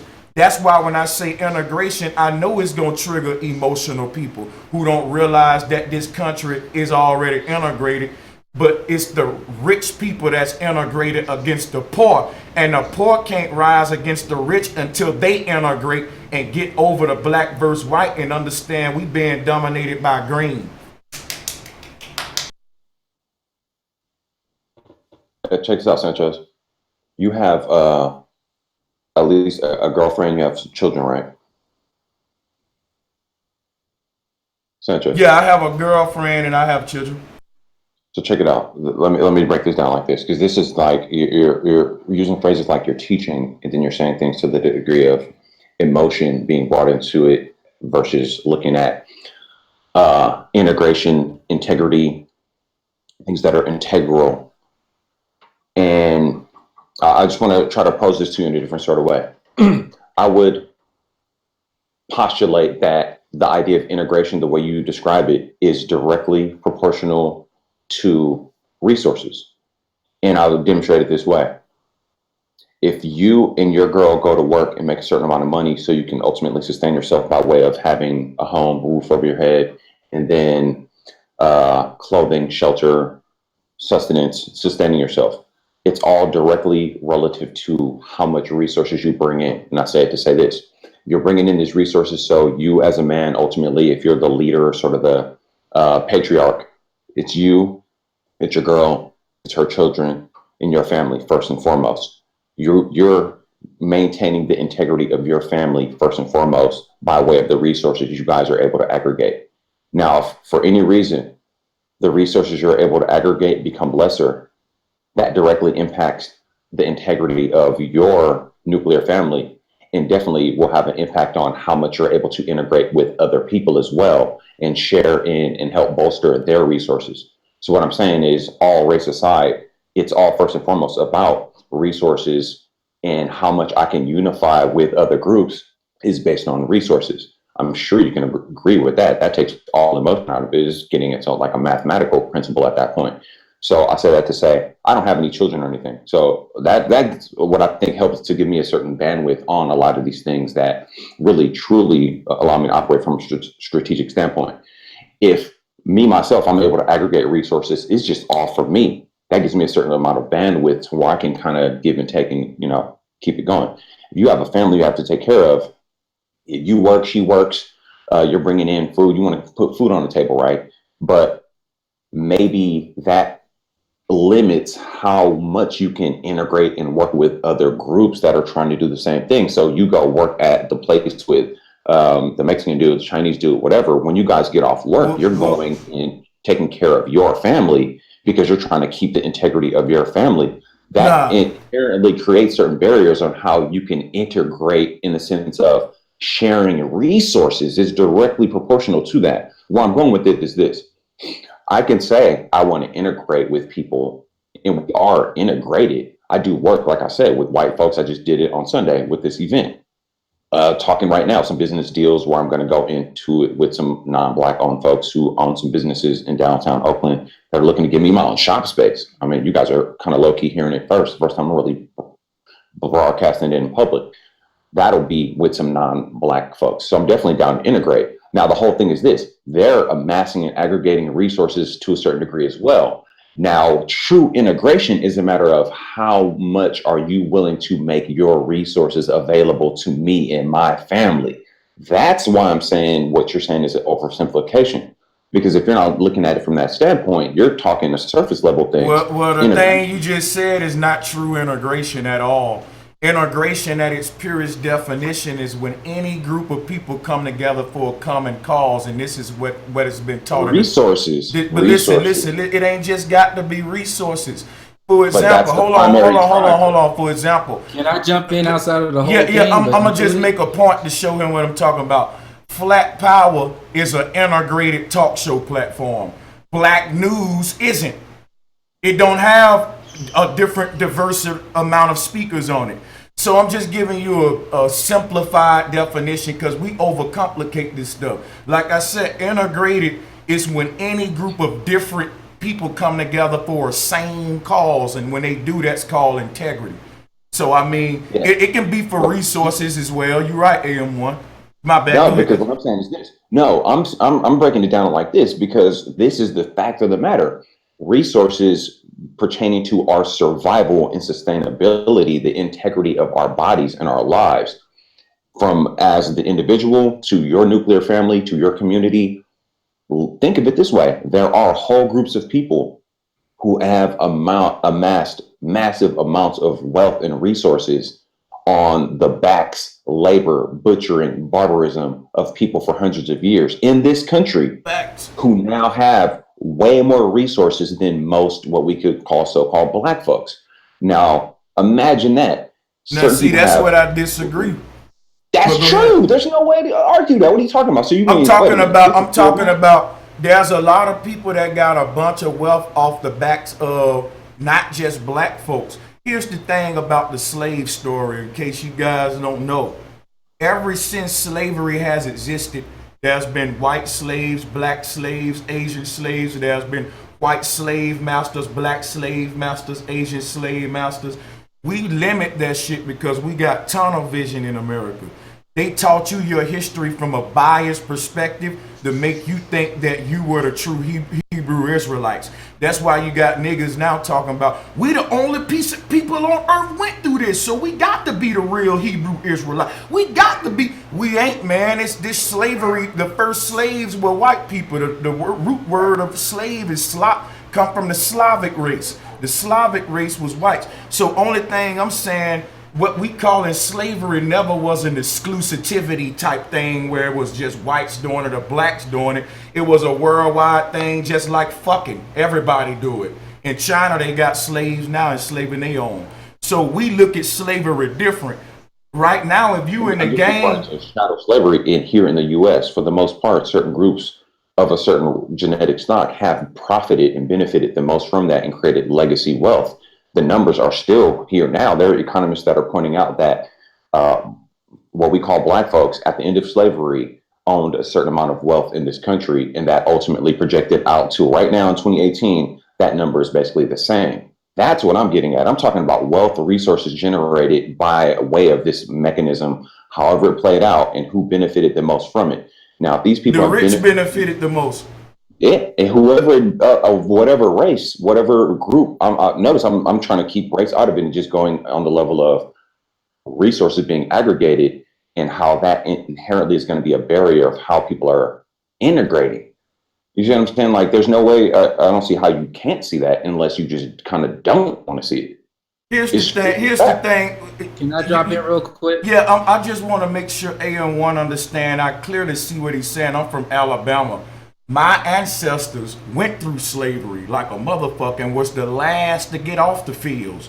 But what I'm telling you is I see a lot of people getting rich off the victimized slavery concepts and preaching. Absolutely. And then when you go to Alabama where people was the last people to get out of this shit, we ain't victimized. We trying to fucking come together with whoever make moves and empower ourselves. And you look at people like New York, West Coast, it's like, damn, the slavery was impacted the South the most. And motherfuckers, and it's like, yo, we know a lot of people is monetizing this shit. When you look at Hollywood, they got more slave movies than anything, but ain't no solutions though. So that's what I'm talking about. You can't be a victim and a victor. So for people in the chat saying that I'm denying slavery, I'm not. I'm denying victimhood. I'm not a fucking slave the moment I stop thinking, like one. See, that's the thing right there. I totally agree. So, but I want to let Subtle get in because I know he been waiting, and I'm gonna pass it right back to you, AM1. Good points, man. Go ahead, guys. To get back to the integration, and where I'm coming from, and the oversimplification to the what you said, over complication sort. Like I said, this is a weapon. To see this as a weapon is to look at like the oversimplification of the Democrats of Make America Great Again. Look how simple that is. You can see that as a weapon. Well, the same thing applies to we're all human and the New Age community and so on and so forth. That's what I mean when I say overcomplication or oversimplification is a weapon. Just as I might add, overcomplication is also a weapon, because that's what the university system does with the heliocentric model, and says billions and billions and billions of light years. I understand that. What I'm saying is that if we know that oversimplification is being used as a weapon, and it's already being activated as a weapon, then we have to make sure that we hold ourselves accountable for not falling into the same systems of oversimplification that are, especially if they are being used as a weapon against us. How I can expand upon that and how that is a fact is because you can understand the difference between the consciousness of somebody that just listens to somebody. They only listen to Republicans or Democrats or Bernie Sanders. They don't think for themselves. So that individual is going to live enslaved to that consciousness of Then you have people who think they know what's going on in society, like what's going on in the world. That's a little more complex interpretation of something that they thought it was like, they thought they knew it. Like at one point, I'm not speaking outside of myself. I'm speaking in reference to the differences between the physical, the psychological, and the spiritual warfare at the same time. So you have people thinking they know what's going on. So a good example of this, very generally speaking, is like Alex Jones InfoWars, or people who listen to David Icke, or even Flat Earth, just mainstream Flat Earth, or conspiracy theories and so on. You know what's going on. That's another vibration or a frequency that is a little more complex than thinking that socialism is going to save the world, or like, so your approach, you see how dangerous that is. That actually gives the power grid more power, but you went innocently thinking into it because it's supposed to be simple, right? Yeah, we're all one. We should just all provide ourselves and da da da da da. And they're gonna say, "Thank you very much. We'll give you exactly what you asked for. Here you go." And then you'll have the majority of the people who fall into that consciousness grid. They're gonna defend that, and they're gonna demonize you. Now, to get it a little bit more complex, you'll see that from the consciousness of to the what, then you have the how things work, how the what systems work, how the people on the chess boards work, how are all these affecting us, how are they working together, how is all this shit. And then after that, you got to see why this shit's working against us. So these are more complex, getting more and more complex into what's going on here. And that is what I said is a responsibility, not for everyone, but if people are aware of this and they have a platform, there's a responsibility that I have to say that, well, if you're saying that these are the answers of the system, then I have to tell you at my same point how I perceive this stuff. Because if we only approach a cancer, a stage 4 cancer, from the self-empowerment and the interpretations of like a very simplified version of, let's just not be really horrible things like they have, and let's just be better. Well, that's just it's too simple, because the mind control, the alchemy that works against us is very complex. And if you don't address it from those complex perspectives, then you will fall for the next storylines that are being sent down the road. Now, going into the conversation where you said earlier, what started this whole conversation, and I wanted to drop in there, but I didn't want to stop your flow, is how you started off. You said we're all human. That's a fact. Okay, well, my question to you is, what is a human? Because that is very important. I'm not gonna. That was just like a go in. Okay. So what is, let me, you know what I'm saying? So what is a human? That's why I said that whole question needs to be addressed before it's a fact. You have to first define yourself as a human. What is a human? So now, is a human based upon what you are? Like I said, the consciousness, think about the complexities I said earlier, the consciousness of who and what and how and why. Now, is a human dictated by what they are, or are their actions? So this is how I was talking about the differences of vibrations, the frequency of individuals, and how there's a gray area in these beings or souls or whatever you want to call that are inhabiting this experience that don't vibrate on the organic definitions of what humanity is. And this is why I said it's so dangerous to oversimplify your questions and your statements of fact by saying things like we're all human, instead of challenging yourself to go to the depths of really expanding what that definition is. What is that definition? Because the system, the establishment, also uses that weapon of shallow definitions as a weapon against us. And they also tell us what humanity is. And their versions of humanity are not based upon vibration. They're not based upon frequency. They're not based upon real science. They're not based upon spirituality. And all of those things, how I see it, are integrated in what a human being is. And what I'm saying is that the parasites, the vibrations of individuals that may be inhabiting human suits, they might appear to be human, but that does not make them human, because their actions state otherwise. And these are the vibrations of the individuals. There's nothing emotional about this. These are facts. So this is why I said to address me by saying I'm emotional about it. No, I'm not. I might seem emotional about it. I am passionate about acknowledging and being impeccable with these facts. We have to challenge ourselves to go to the definitions and not just accept, especially if there's a weapon against us that's going to be used against us, like the whole new age, we're all one sort of thing. So to close this out, in reference to this integration and we're all integrated sort of thing, we are recovering right now. We are all bleeding out. Who has been bleeding the most for the last 400 years? How has that blood Mother Earth has. Go ahead. I said who? I didn't say what. I was talking about individual Mother humans. Earth is a who. She's a who. I know. I understand she's a who too. I'm speaking on ground level. Yes, and that's also, she has also been affected. That's not separated from us. That is us. The people who represent Mother Earth. That's what I'm saying. The people who represent nature. Earth has been destroyed through the people who have had that relationship. So the assault against the people who have had that connection to nature, who have had that connection with that spirit, the assault against the people is how Earth has been assaulted.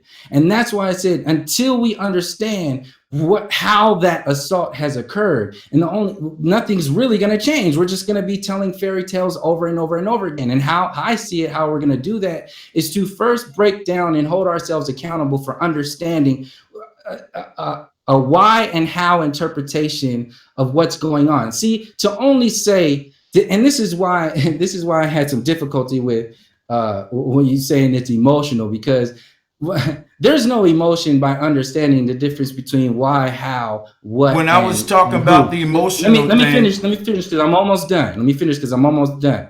There's a difference there. To just say we're all human is actually more emotional than anything else, because it's the easiest thing to do. It's like a child's response to, like I said, a PhD or an aspirin response to a parasite. That's what I'm saying. Like, so we have to hold ourselves accountable for, if we're going to be truthers to what degree? Truthers to what account? We have to start going to these extents, because we may be integrating with, or we're already integrating all this shit. I don't even like using that word. This is why I don't even want to. but see, I don't like using the word black, but I use it. I don't like using the word government, but I use it. I don't like using words, man, but I fucking gotta use it. See, I'm not here to entertain likes and dislikes. And that's what I hate about social media today. They got thumbs up for likes, thumbs down. Can I finish what I was saying? Brother, I really been waiting patiently, but go ahead. You supposed to been closed like 10 minutes ago, but go ahead, Sutter, you got it. So we're all bleeding right now. This is a burning foundation down to the nature, the ashes of what's going on. You have people who are trying to build inside the burning building. You have people, and they are saying their facts. They are saying their truths. You have people who realize that this empire has burned nature and the people, and there is nothing to build. This system is not broken. This system was built to be this way. And then you have the responsibility of realizing, well, now what's your responsibility? What when you walk up on this, are you going to build on a broken foundation, or are you going to break that foundation all the way down to the roots in the soil and start over again? Now, just by approaching this burning building, and you have to see like how far you want to go. And I'm not saying you're wrong for thinking or saying the way you're saying. I'm not saying anybody else. Everybody's doing the best that they can. All I'm saying is that we have to hold ourselves accountable, and like to close it out, like I'm not calling you emotional. That's a defense mechanism, man. Like there's you know that already. We've been listening to each other forever. But like I said, the science behind the terminology, why I think that came out is because the science behind this, a statement like we are all human, is the manifestation of emotional, when you have the responsibility of going into the depths of the complexities of what it means to make that statement, who have the responsibility to understand what a human is, instead of just washing it away and then hoping everything just happens to be okay later on down the road. That's why I said we have to hold ourselves accountable for what we say and facts and all that other stuff, and not get defensive and reactionary about that just because our thinking patterns might be a little different. Facts, and I apologize for getting a little worked up with you guys, because this is a passionate topic for all of us brothers, man. And one thing about it is, I'm the only kind of opposing viewpoint on the panel. So, what I'm trying to get through to you guys is, why do you see yourself as an opposing viewpoint? Yeah, it's not opposing. It's not opposing. I was gonna say well, here's the thing. Till I die, I'm gonna keep screaming, we are one human race, and integration is the answer. And the reason I say that is because everything in nature is integrated. The word integrated is synonymous with the word connected. Now, the problem is, what do you integrate with? What do you connect with? Those in the same situation as you. Meaning, if I'm poor as fuck and the system is vaccinating my children, and poor people got to live in environments where, they water fucked up, the fucking conditions is more fucked up. If it's white people, Chinese people, and all of that living in a slum together, I ain't saying go out your way trying to integrate with different races. What I'm saying is for poor people around the world to go out our way to integrate with poor people. Don't you know that the rich can't be rich without a poor class, and that the poor class will stay poor as long as they don't integrate? So let me explain to you what I'm talking about. When you say integration, it's a fairy tale. Thinking like that is why the poor gonna stay poor and the rich gonna stay rich. Because integration went a fairy tale when I was in Uncle Sam military. I was in an integrated faction, Department of Defense, ready to do combat with Indian men, Chinese men, even black men who didn't even consider themselves black. You got black men that say, I'm not black, man, I'm Nigerian. And you got black people saying, well, fuck you then, man, until everybody get pro-black and get up under this unity with the black man. That's what I'm talking about. Is childish, kindergarten. That's emotional. You know, it's very emotional for a person to say, I'm going to be black first. Not only is it emotional, it's She's making a statement. I'm not saying that. No, I just want... Yeah, you know, no. I'm responding. I don't want to be compared to those people. Subtle. Let me just go ahead and make this statement so y'all don't have to cut me off again. While I'm speaking now, it's a general responses to the entire conversation we've been having. Shout out to Subtle and Finney. Shout out to the brother AM1. Shout out to all of you in the chat. I'm just responding in generally to all of what's been said up on the whole show throughout this point. I've been writing them down, and I got so many little notes that when I go to one, it may be something you said at the beginning of the show that I didn't get to, but it was something that was said. That's a fact. Otherwise, I wouldn't have wrote it down. May not have been some subtle said, but I'm addressing it. So I'm gonna take a little time because, like I said, I've been waiting a little bit. But check this out. Here's because I want to make myself clear. Because you know I'm going to get called coons and all of that. That's called emotionalism. Childish behavior. Oh, you talking about integrating with that poor white man and going to overthrow these rich people? You're a coon, brother Sanchez. I'm simplifying the whole argument now. So when you get into the whole we are all human, it's just some type of warfare, and we can get deep into how it's warfare and how they're using it. I don't let my actions be dictated by what the fuck they're doing. That's one thing about me. I say what the fuck I want to say, and the way I say it and the way I put it when I speak in context, people know what I mean when I say it as opposed to when they say it.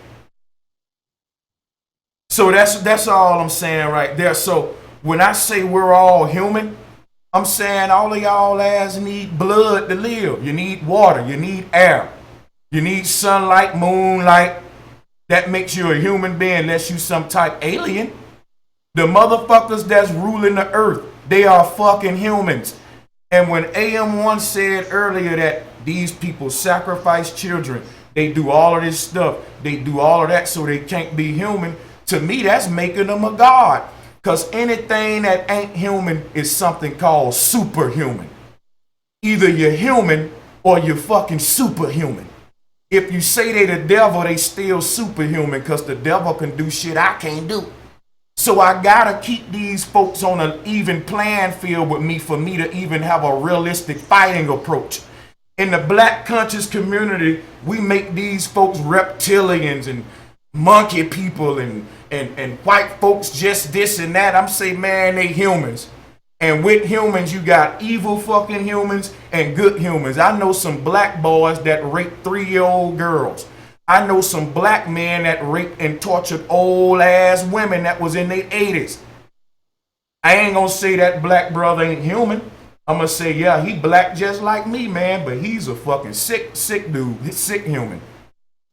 We got to keep shit simple, otherwise we have all of this shit coming out like, well, man, reptilians ruling over us, but white people from another damn planet. And how do you fight an enemy like that once you turn them into all of that shit? So we gotta simplify this shit, man. They are evil, greedy ass people running the world of all colors, trying to keep people of all colors down. And part of our being down is the fact that rich people of all colors are integrated while feeding poor people bullshit propaganda to keep us divided. Very fucking simple. Very simple. It's facts, but that's not it. Listen. We know that there's a lot to it, and we could be here 10 hours talking about all the fashions to it. That means it's not simple. Yes, So it's not hold simple. on, but I'm also not done. If it's complicated to you subtle infinity and it's complicated to UAM1, that's fine. I'll give you that. Just don't cut me off. Let me finish. I can agree with you.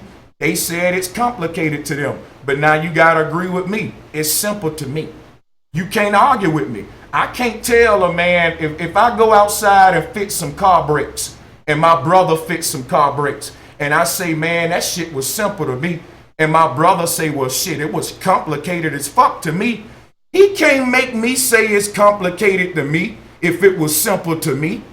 He can't force his shit on me. This is simple to me. Very simple to me. Now, if it's complicated to some other guys out there, I don't got nothing against them. There's some shit out there that's complicated to me too. But this is simple to me. And I think one of the problems why the people ain't risen to the top, because we've overcomplicated for generations and we ain't simplified it.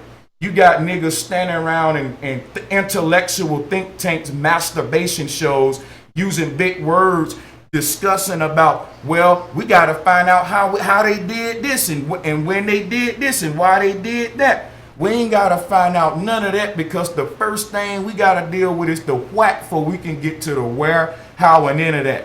What is the what? The what is we fucked up and we oppressed. We ain't free. That's the what. So we can talk about how and start getting into why and all of that. But guess what? We've been doing that for what? 2 generations now. We got conscious communities built off of it. Tariq Nasheed got a whole series built off explaining you how.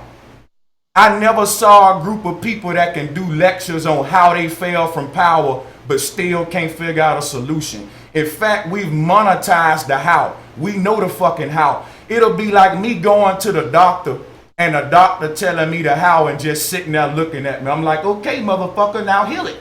Well, you just told me the how and you want me to pay you just for diagnosing me and you didn't heal me? That's what we're doing now. All we do is like to sit around and to discuss how and all of the intricate shit. And this, I'm saying, simplifying it. Look around you. It's poor motherfuckers being oppressed on every continent and they all colors. It's rich motherfuckers ruling over them poor people of all colors. So to simplify it, we dealing with the what? Oppression. That's the what? It'll take me another couple generations to keep explaining the how and all of that shit when we ain't dealt with the what. So it's like this. If somebody break in my damn house, I'm going to get up out the bed with my gun and I'm going to check that individual. Why? Because what happened? I'm dealing with the what first. What happened was a robbery and I reacted to it. Now, after I get that robbery under control, I'll start trying to figure out how he entered the house, what window he came in.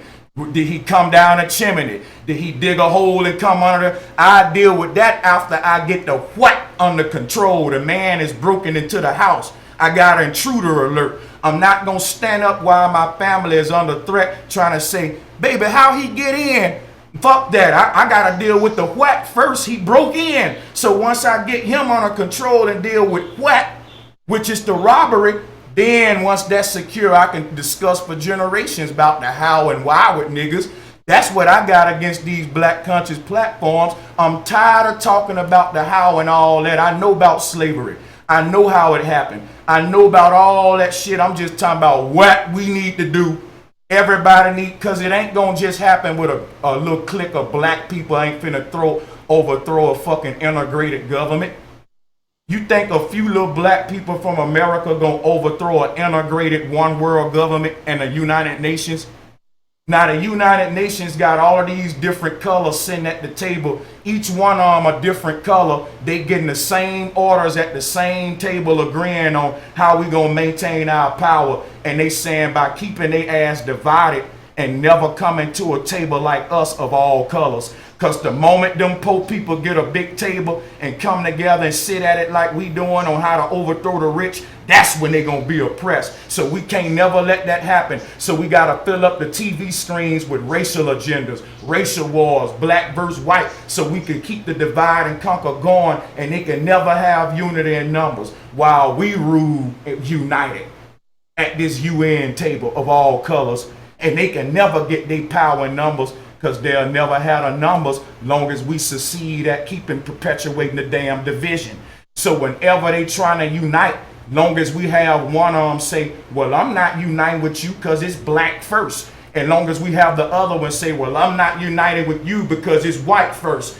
And long as we have the other one say, well, I'm not united with you because it's Asian first, then they'll never unite, while all of them races still united at the UN controlling us all.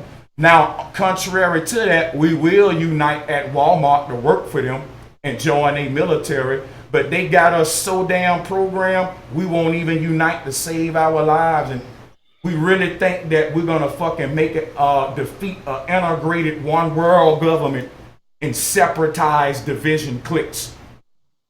It's not gonna happen, and that's all I want to say. And there's so much more I want to say, so this stream might go on a lot longer, because I'm still ain't hitting my notes.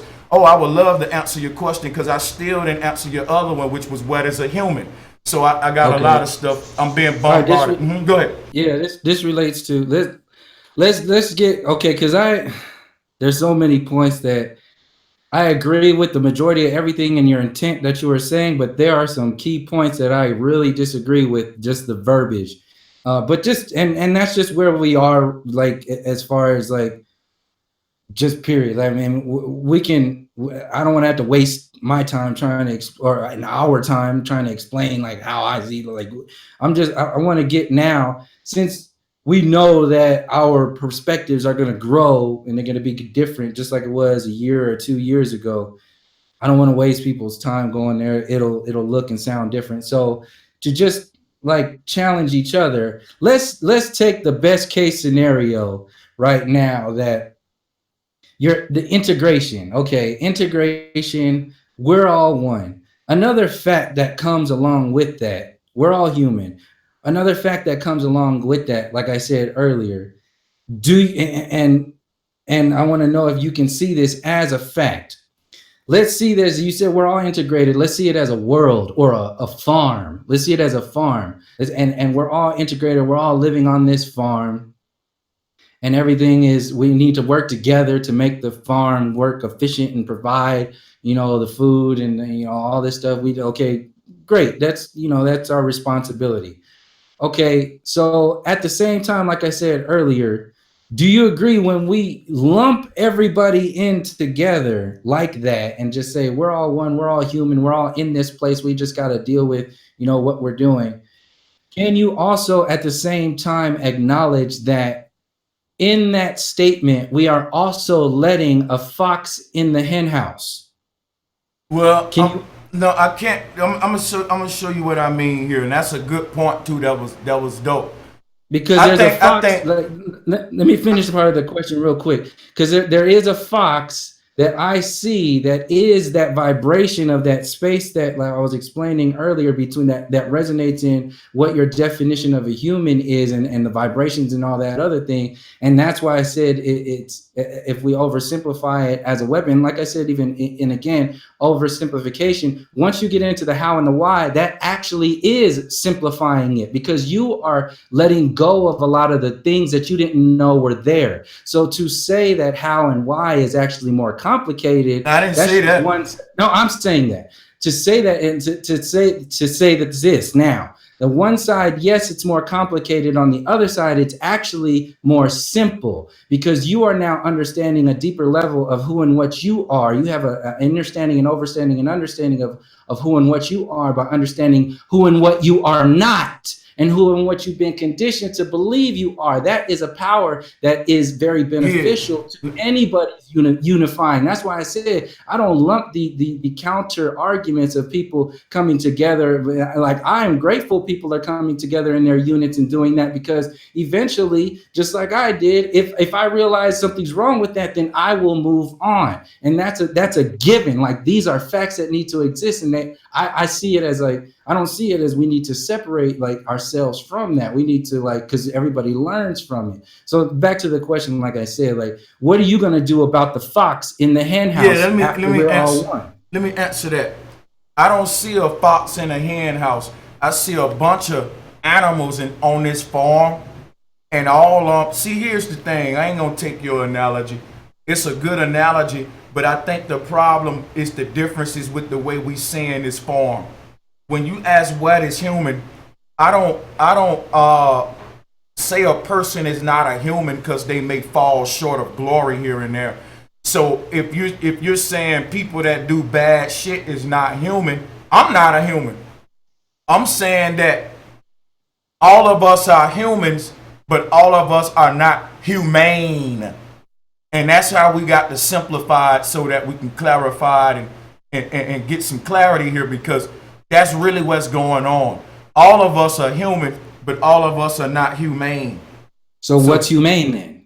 Humane is simply, I'm going to put it in the ancestors' definition, doing unto others as you have them do unto you. And see, I came from an environment where it was people that was breaking that law of all colors. It's been people breaking that law of all colors since the beginning of time. So I can't just say humane. But go ahead, because I wanted to. Go ahead. It's real quick. Now, are you in that definition? Are you, when you say we need to connect together as one, are you saying that we should connect as humans or as we are humane? Like, which one are you saying? There you go. You just said it. Well, I'm not saying that all humans need to be one. Let me clarify that, because you're right. You just pointed something out. I didn't even think about what I was saying. All humans don't need to be one. Let me rephrase myself. All humans are one. Not because Brother Sanchez like it or dislike it. Nature made it that way. But when it comes to integrating and uniting to bring forth liberation, all humans don't need to be one. The only people that need to unite are the humans that are humane and that don't want to rule over another motherfucker and don't want a motherfucker ruling over them. Them the people I want to build my society with. I don't give a fuck what color they is if they for that law right there, do unto others as you have them do unto you. And that's just my simple truth. Go ahead, AM1. You've been waiting a minute, brother. You can get it. No, see, this is real interesting. Kind of just where you guys went even right now with that, the idea of human versus humane. Humane, do unto others as you would like to be done to yourself. So if you take that on an individual level and then on the level of your family, your progeny, your offspring, your nuclear family. So I always bring it back to the idea of integrating with other groups of people. Us three here, we say we're going to build a business, things that we can use to sustain ourselves and create resources and sustain our lives and our families' lives. If I decide that I want to take more of those resources from you guys, even though we all agree to split this thing in thirds, and I figure out slick ways to maneuver and deceive you guys, and I aggregate more of these resources and then create a situation where I distance myself from you guys, all while trying to say that I'm trying to integrate with you, we have to understand that these type of principles have been in play and are in play now. There's no way around that. So I absolutely agree. You see what I'm saying? So Sanchez, let me say this too, because I think within this build so far, I haven't heard any of us outright say this or propose this. Within the realms of integration and integrating with poor folks, integrating together, working together so we can combat the greater enemy. I agree with that premise, but this is the thing. Even within the realms of rich, poor, it has to be understood, and I'm sure you can agree with this fact. Not everybody wants to integrate, period. Of and are course. willing to Of course. use their aggregated resources and abilities But see, to not only that, not that's integrate with you, that's but to why further pin you down, right? Like that's you why can't I'm trying to cut Yeah, and what are we that, gonna that's do why about that? hold on, see What are it, we and gonna do about that? that's why I'm trying to cut in and give you the solution. I don't think y'all really hearing me. Fuck the people who want to be with the bullshit. I'm talking about, listen, let me tell you something right now. And I'm finna go off subject to paint a picture to you how the government works. There was something called a hippie movement a couple years ago. And the hippie movement took place during the time the Vietnam War was going on. And the hippies were a group of people of all races, man. We talking about one of the most diverse movements ever on American soil was the hippie movement. And that took place during the time of the Vietnam War, where they was trying to force us to go to war. And the citizens of America was saying, fuck you, government.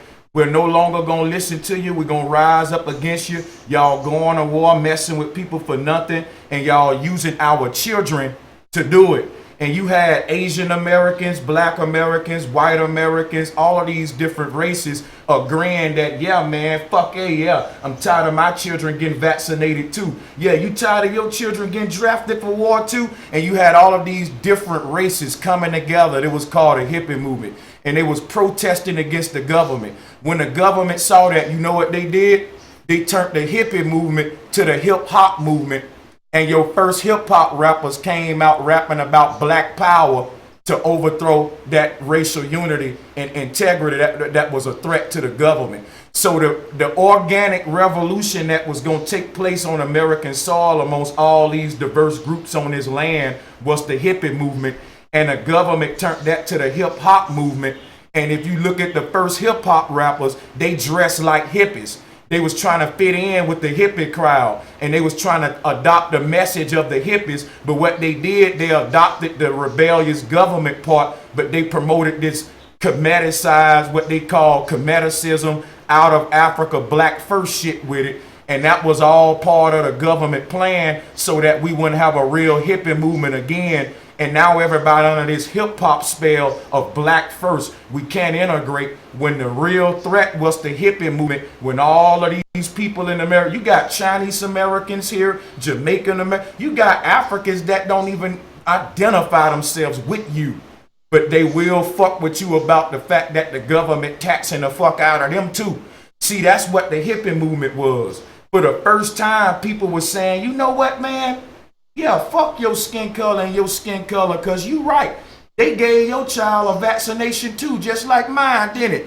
Hey, they drafted your child in a bullshit war too, didn't they? And the Chinese man said, uh-huh. And the damn black man said, me too. And the white man said, yeah, dude, they did it to me too. And then you had the hippie movement, a bunch of people of all different races saying, you know what, fuck the government. So basically what Brother Sanchez represent is a resurrection of that movement of saying all oppressed people on American soil, we can't think of how foolish Holy we... shit, hold on, bro. hold on, wait a minute. Y'all, please let me finish. Bro. Please let me finish. Please let me finish, guys. There's no need to cut in with the holy shits.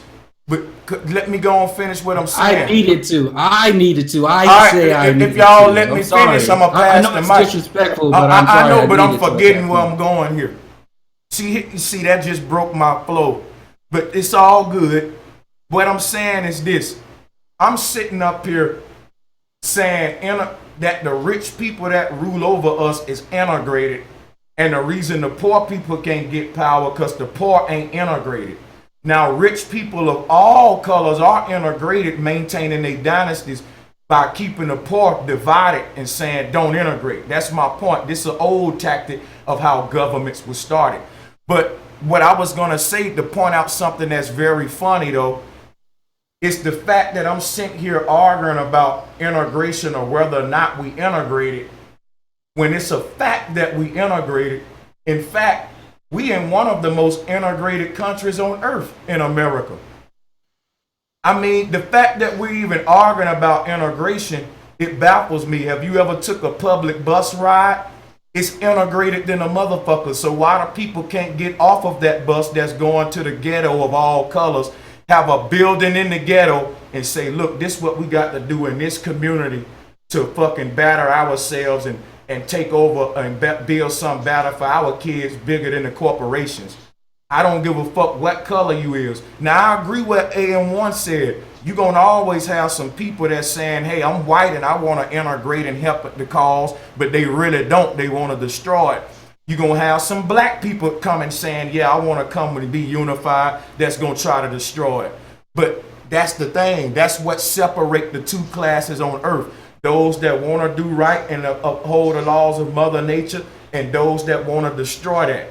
So that's the two races I see, and I want to integrate with anybody that's on the side of, righteousness, man. Just, I ain't for slavery and what happened to my people or anybody else that was enslaved. So I'm not the type of person that'll say, man, long as my people get reparations, fuck everybody else. I'm the type person that say, fuck reparations, fuck government, period. I don't want the government to do shit, but leave me alone. Give me my land, but that ain't gonna happen. So the only thing gonna happen is when action being taken, and ain't no action gonna be taken if we spend generation after generation in little think tanks like this being overcomplicated, trying to fucking, discuss the how and the why before the what. The what is we in trouble. Just like I said, somebody in your house with a gun, you're going to deal with the what before you try to figure out how they broke in and all that shit. So I'm on the same page with y'all, brothers, and I'm all for, listen, man, I'm for my ancestors. So the people out there that's calling me a coon is the people that's stuck in their emotions. I know that the only solution for poor people to rise up out of their poor situation and take some of this power back from the rich, it's only going to come with integration. And any little small separate factions of richness is due to integration. Because I know successful black men, but they went to like big colleges, or they got a business deal with, had to do contract with some whites or something. I'm saying instead of integrating on an individual level where you got one poor black dude going up to Universal Records, getting a record contract, and he getting millions of dollars from a white man to go back into the community and rap about bullshit to his people. But he's integrating with that white man because the poor people on the ground ain't built nothing big. All these poor people sending their children to get record deals, for example. But none of these poor people came together and said, look, won't us build our own music industry like them? Fuck getting a record deal. We're going to work together, people of all races that's poor, and we're going to have our own music company and just like that from poor people. But no, the poor people have to go get a record deal from the rich people. And when you do that, it's like one or two niggas that get rich and everybody else stay poor. And then them niggas that get rich get paid by the rich to keep us poor and keep niggas going to jail. The fucking rich people paying the pro-black teachers to keep on preaching about slavery, victimization, reparations, because they know that ain't the answer. The answer is what got Bob Marley killed, One Love. The answer is what got Tupac killed, Thug Life. Because in case you didn't know, why they killed Tupac, you had the Latino gangs falling under Thug Life. It's Latino gangs that's got Thug Life tatted on their stomach, just like the black boys and white boys. Hey, Tupac was uniting all of these different colors, just like Bob Marley. These were the threats. Go ahead, because I see you guys want to get in. Go ahead. I was going to say, I only have like 25 minutes left. And go ahead.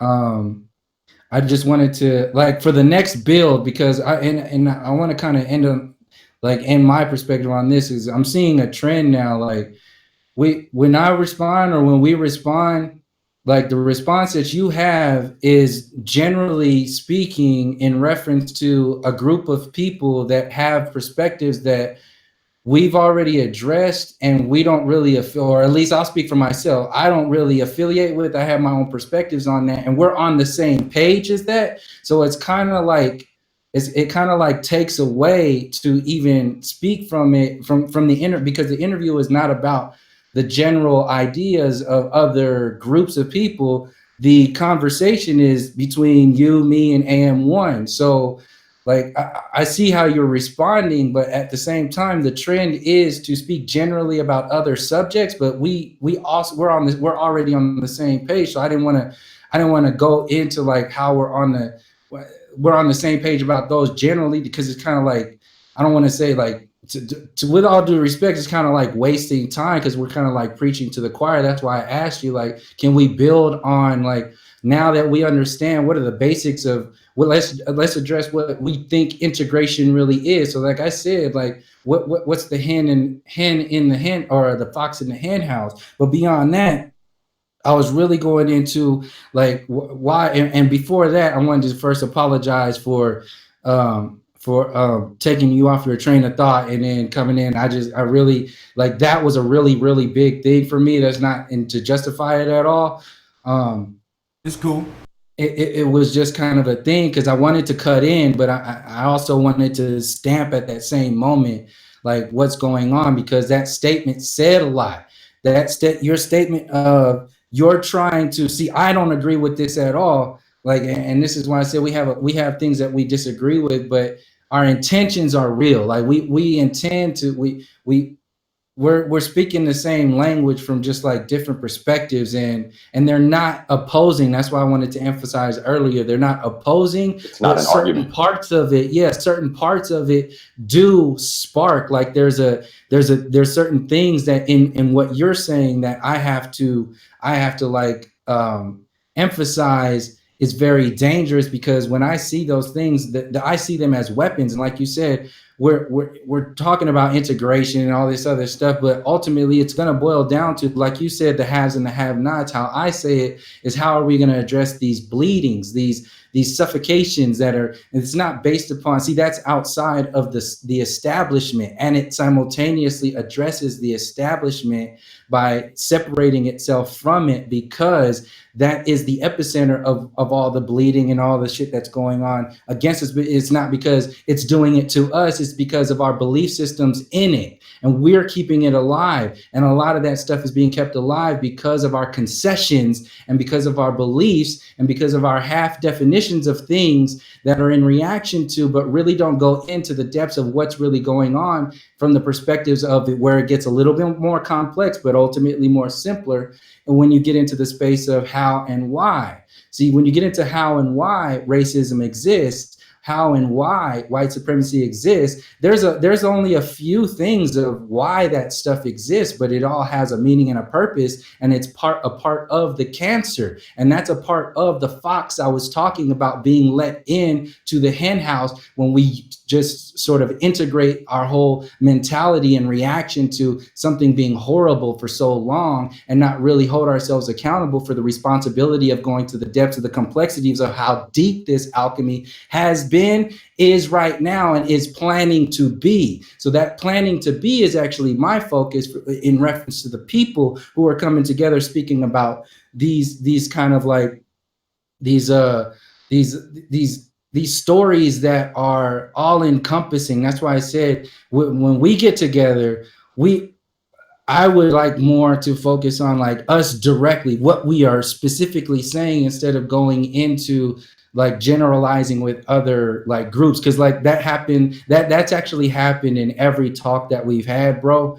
And it's just a thing that I just wanted to just recognize for the next one, because there's a lot of time that we're on the same page on that, bro. We're already there. But when things like coming to defining humanity, the theories that, so there's a thing that exists where it's the way we define humanity that comes first before you say that we're all human. Because like you said, humane is the actions of the human that make up what a human is. So you can have a human in a human suit all along and do inhumane things for their entire lives. They can do animalistic things for their entire lives. You can say, oh yeah, that person is human, And that person, you can say that person is human forever, but at the same time, you have a responsibility for addressing that, because that inhumane action person is affecting your brothers and sisters. That's why I said these are the bleeds that are happening right now, and they've been going on and on and on, and nothing like a fairy tale definition of where a human, it's actually a deflection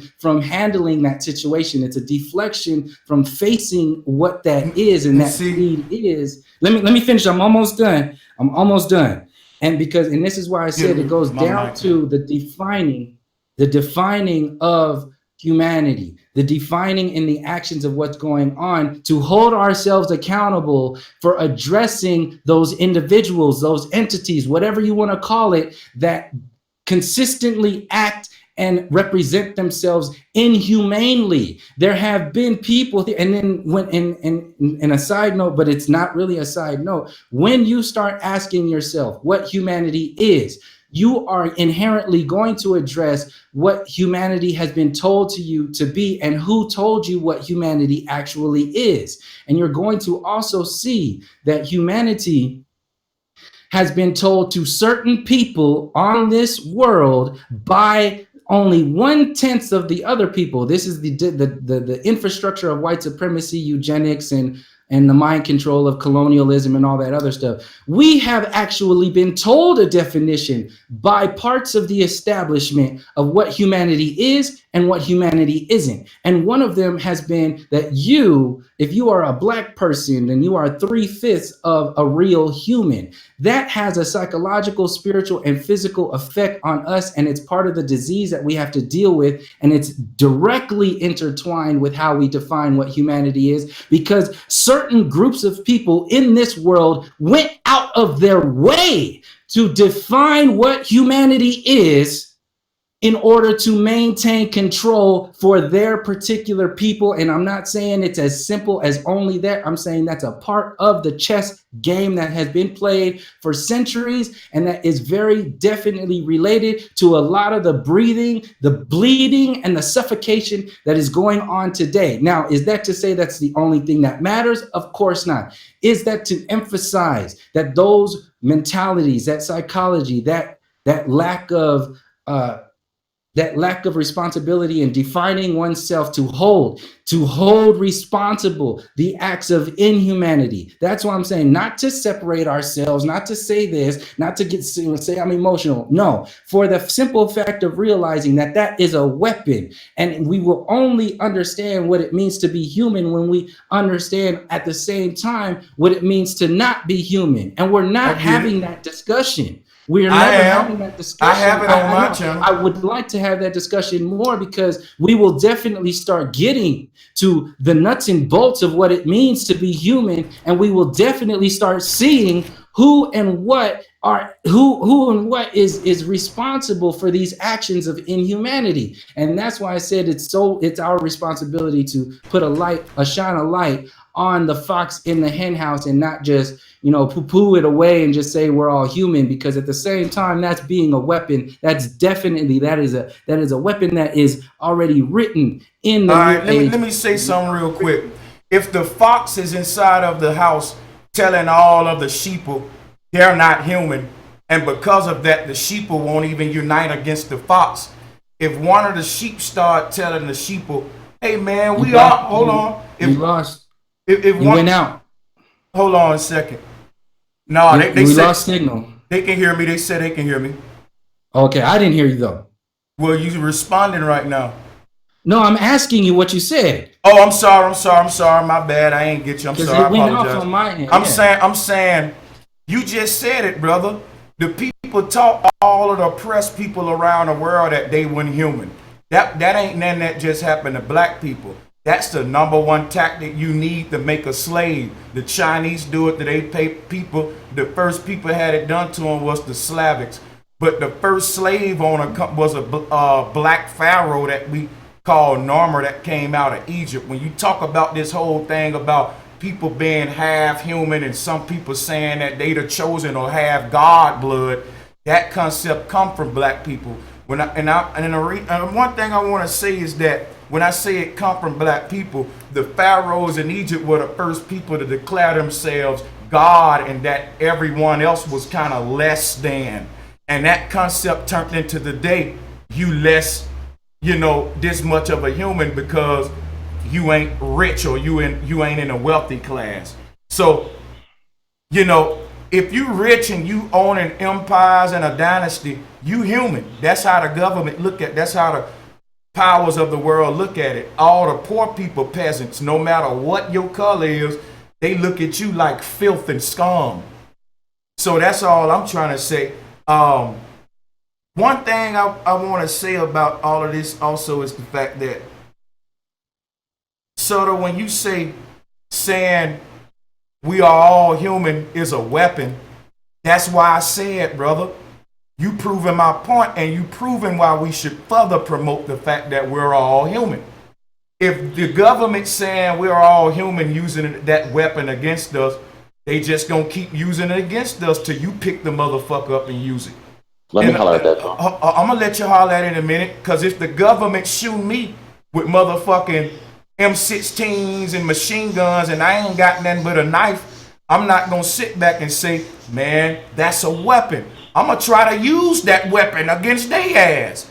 So yeah, it's a weak weapon. But no, well, you can call it what you want. It's working good according to you. If it was a weak weapon, we wouldn't be making tons of videos saying that we are human is such a threat and so bad. You just said out of your mouth. No, that, I said it's a weak weapon in our hands. It's a powerful weapon in their hands. It's a weak weapon in our hands. Well, that's easy to say if you never picked it up to use it in our hands. What I can say, I did. That's why I said I spent a year in the New Age community. Hold on, brother, hold on. Damn, Sutter, you apologized last time for it.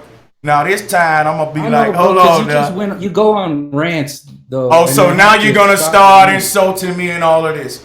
Now, so far we've been three intelligent brothers having a good bill. Now I'm going on rants and all of this. The people there's no insults. No insults. It ain't there, bro. Okay, brother. If I'm saying something you don't agree with, that's fine. Let me rant. Let me finish, and then you can rebut. We've been doing good. Only just thing. has limited time. That's all. Oh, okay. Well, then cool. Then he need to go and handle his business, AM1, and me and you can finish, because I'm not gonna let him keep pulling the limited time card. Because 25 minutes ago he said he had to leave. 25 minutes ago he spoke for 25 minutes. Now it's my turn, and he's saying I got to go. I want the mic back. So, bro, I want to at least finish my point, because like you said, AM1, this is not a debate. Y'all my brothers. I'm just trying to reach my point. Don't need to insult me or say I'm ran, call me coon. None of that, man. I love y'all brothers. And see, this is nobody said that. All right, cool. You know what, Subtle? If you gonna leave, if you got to leave, I understand that. You can take over the mic right now before you go, bro. And I'll hold what I got to say since you gotta go. Me and AM1 will finish. Come on, bro, man. This okay, well then, bad guy. Well, all right, I'll finish. I'll say what I say, and then I'm gonna go about my business. Okay. I mean, only if you gotta leave. I'm not kicking you off. I do have to leave. I had 10 more minutes, but I'm just gonna go ahead and leave now because it's already gotten to that space. I prefer if we reset anyway. But the last thing I would say, I respect and thank everybody, like for both y'all brothers up here for this conversation, because this is very much needed. We don't recognize how needed it is because we see it personally, like from our perspective of how we're talking. So like, I appreciate that we're actually doing this and opening up. And there is no emotional or no like against or anything. I'm only coming into these platforms to help build and like with who we are speaking to each other, and not really talk too much about, general like other things. So in that space, this is where I see that we differ in reference to something that you said earlier. These are your statements. This is what you said, and this is how I see what you believe. You said that you're trying to redo what happened in the civil rights when you were talking about the hippies back there. And that's why I'm saying I'm absolutely not trying to do what was happening in the civil rights and the hippies timeframes. Why? Because look at where we are today. That whole mentality of facing those perspectives from those kinds of, without holding ourselves accountable to going to the depths, we took these concessions of what they called the civil rights. We took the concessions of what they were saying, like the hippie movement, knowing all that stuff was infiltrated and expanded, just like this whole Donald Trump thing is being put out there as an entertainment value to make you think people are being empowered by unifying against a piece of shit like Donald Trump. This is why I say it's a weapon. It's so dangerous to just use that weapon. And like I said, it's a weapon in their hands. It's powerful in their hands because we as a people haven't empowered ourselves. And if we try to empower ourselves with that weak weapon, then we're going to fall short of what our real power is when we go to the depths of who and what we are. And that's why I said earlier, if we focus on the power of who and what we are, we have to, that is going into the challenging ourselves, to going into the more complexities of who and what we are and really discovering it, rather than just reacting to how fucked up the situation is when they created this whole identity of supremacy and that whole thing. And really, just because they use that weapon against us doesn't mean that that information isn't beneficial to us. In fact, it's very beneficial to us to activate what it is that is natural to our process, and facing this system that is natural to us and realizing, you know, what's natural for some people is not natural for other people. What's normal for some people is not normal for other people. And those differences are what's, you know, like, we're not really addressing and we're not facing, because we get caught up in thinking we have all the answers. Well, I'm saying constantly, I don't have all the answers. I can just share with people what I've observed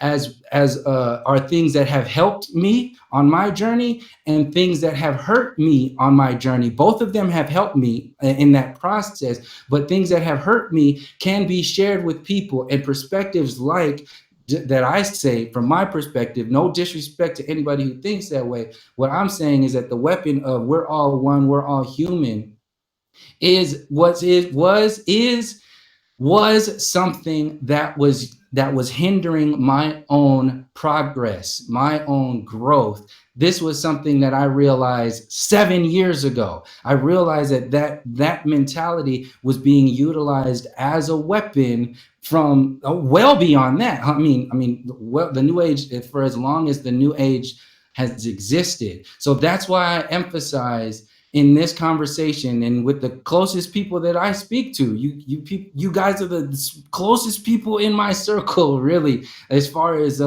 communicating on this level. And I cherish that time. I cherish that responsibility that we have with each other, because we don't know, and I don't want to waste it on any of that other bullshit. So that's why I was like, man, we've done this many times. Let's build off of like shit instead of getting sidetracked with explaining what we've already explained before. We have to hold ourselves responsible. And then next time when I have more time and we have more time, I really want to go there, because we no doubt, we're the only ones that can really do that. There's not many. There's only so many people that are even open to having these discussions. So we need to be impeccable with not allowing ourselves going into, you know, all these other things, and really kind of like respect. That's why I said there's a mutual respect here, and I'm never really attacking. I'm never trying to, you know, be as defensive and all this other stuff. My intent is to help and grow. That's where I'm at. and that's why I respect you, and I'm glad that we leave it on a positive note, because you know, man, one thing about me is if we don't, the kind of integrity that the world going to need to save, not to save mother. See, the thing about it is everybody got to stop thinking for self. Everybody got to stop thinking for self. I can't be selfish. You can't be selfish, subtle. Now that's on a micro level. Let's expand that to a macro level. When it comes to what we call racist, can't not now one be selfish. If you think of a race, it begins with all the racers starting at the same time, same. Nobody get no head start. That's how it all started in the beginning. So when I talk about getting back to greatness, I'm going beyond all of the divisive tactics that maintain division, keep the governments rich while the poor. And people can't see that big picture with me. The hippie movement didn't get us to where we are today. The infiltration of that movement brought us here. And I explained that, how they turned the hippie movement to the hip hop movement and made it just a black thing, to where black people said, we ain't helping y'all till we get reparations. Where before the hip hop movement, you had black people working with everybody with this hippie movement, and we was actually raising so much noise as a unit of integrated Americans that we was threatening the war. We weren't going to go to war. The people was threatening. The only way we went to war is when they infiltrated the hippie movement and turned the energy from just a bunch of people uniting against the power to just a bunch of black people saying, y'all, everybody in the world need to kneel to us, bow to us, and we ain't doing shit till we get reparations. That's basically what came out of hip hop. But what came out of the hippie movement was, yo, we all fucked up, man. Fuck the government. Let's fight the powers that be. You, him, everybody that's oppressed. So that's important that we understand how the hippie movement was infiltrated. We got to understand that a lot of the big revolutionaries were hippies. Bob Marley was a hippie. Jimi Hendrix was a hippie. You know what I'm saying? Like a lot of these geniuses that had advanced knowledge of the ancients and was using the tones and science of the ancients in their music. We still deciphering some of the album covers today, finding out they was leaving us secrets behind. I'm doing a lecture on Earth, Wind, and Fire. In the future, they was flat earthers. Nobody never know that. They was teaching ancient science through their cover. But I bring that up to say the ancients are the ones said we are all human. That is not nothing Brother Sanchez made up. That's not nothing I'm going to give to the New Age community, because that's the oldest shit in the ancient world, that everything is connected. Everything is everything. You ain't you, he ain't him. All is all. And I mean, yeah, we got individual expressions of nature. That's beautiful. But at the same time, this same thing is many different things. And I gotta go, bro. Okay, hey, be safe, my brother. We're gonna build, we're gonna chop it up some more. We gotta continue these.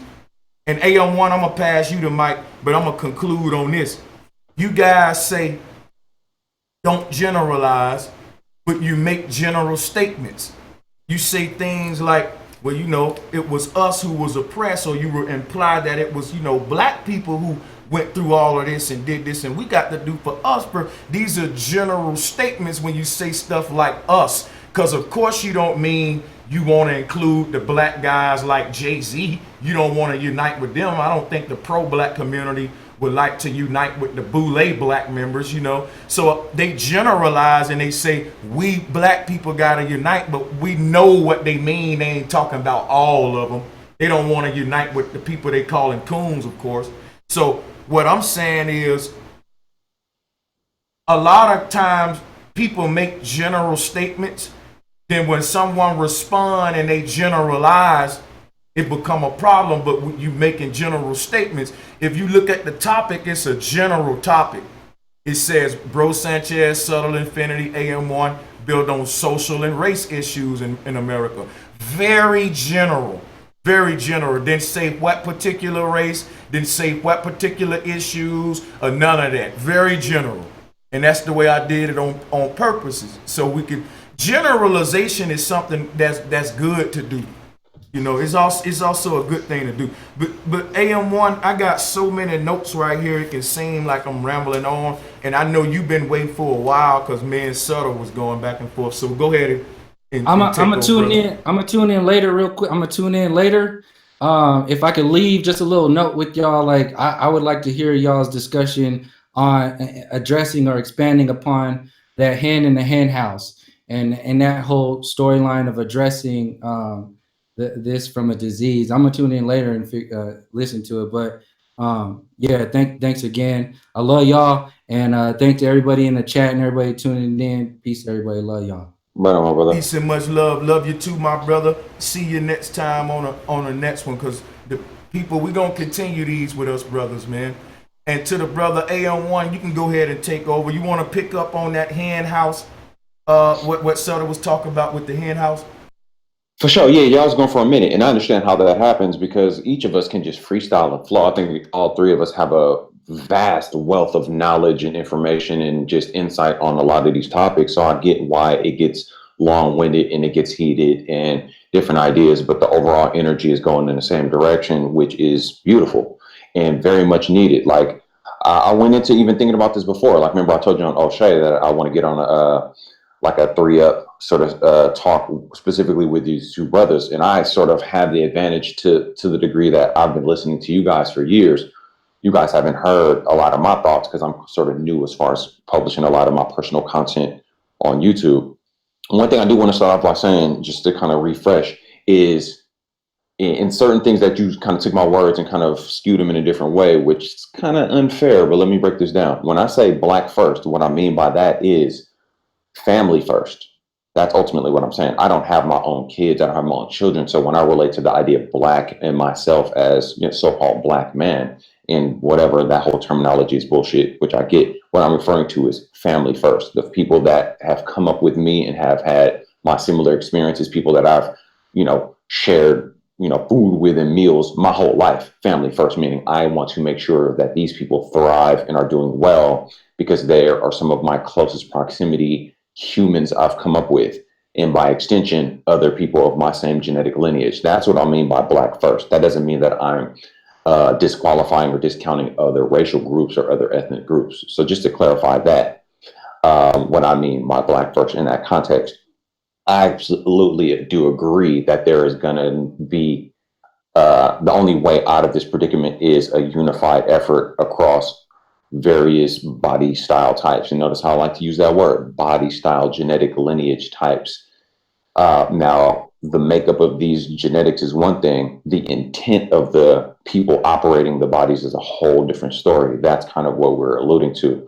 Like I used the analogy before, if us three were going into business and we're all saying we're going to split this in thirds and we're going to move forward for each of our individual benefit. But if I say on the back end, I got them thinking it's all good, but I'm going to try to manipulate the situation to my advantage. And I'm going to try to hoard resources to myself to put myself in a position of power over these other gentlemen, unbeknownst to them. It works in my favor if you two are all saying, hey, he's not doing anything shady like that. He wouldn't do that because we're all in business. That's kind of the slippery slope danger of the idea of saying we're just all one people. So it is true. We are all one people ultimately because we do all need resources and survival needs. That just goes without saying. But the idea that there are some people who are more or less willing than others to be more service to self versus service to others. These are the things that we really have to strategically pinpoint and identify these particular peoples as individuals or groups of people and their inclinations towards doing these things as far as hoarding resources and using these against other people. That's the only way we're going to be able to truly unify. We have to address how these things have happened systematically in the past so we can put them up on a poster board and say, wanted, anyone spotted doing these type of things of a more service to self orientation while we're all trying to unify. We're going to have to highlight, shine a light on and call out those people, because if not, we leave the door open for insurgents and controlled opposition type people, agents. You see what I'm saying? So that's what it is. It's operating from a strategic standpoint and using history as somewhat of a sounding board to say, strategically, we've seen these people execute these different things, regardless of race, regardless of class, whatever.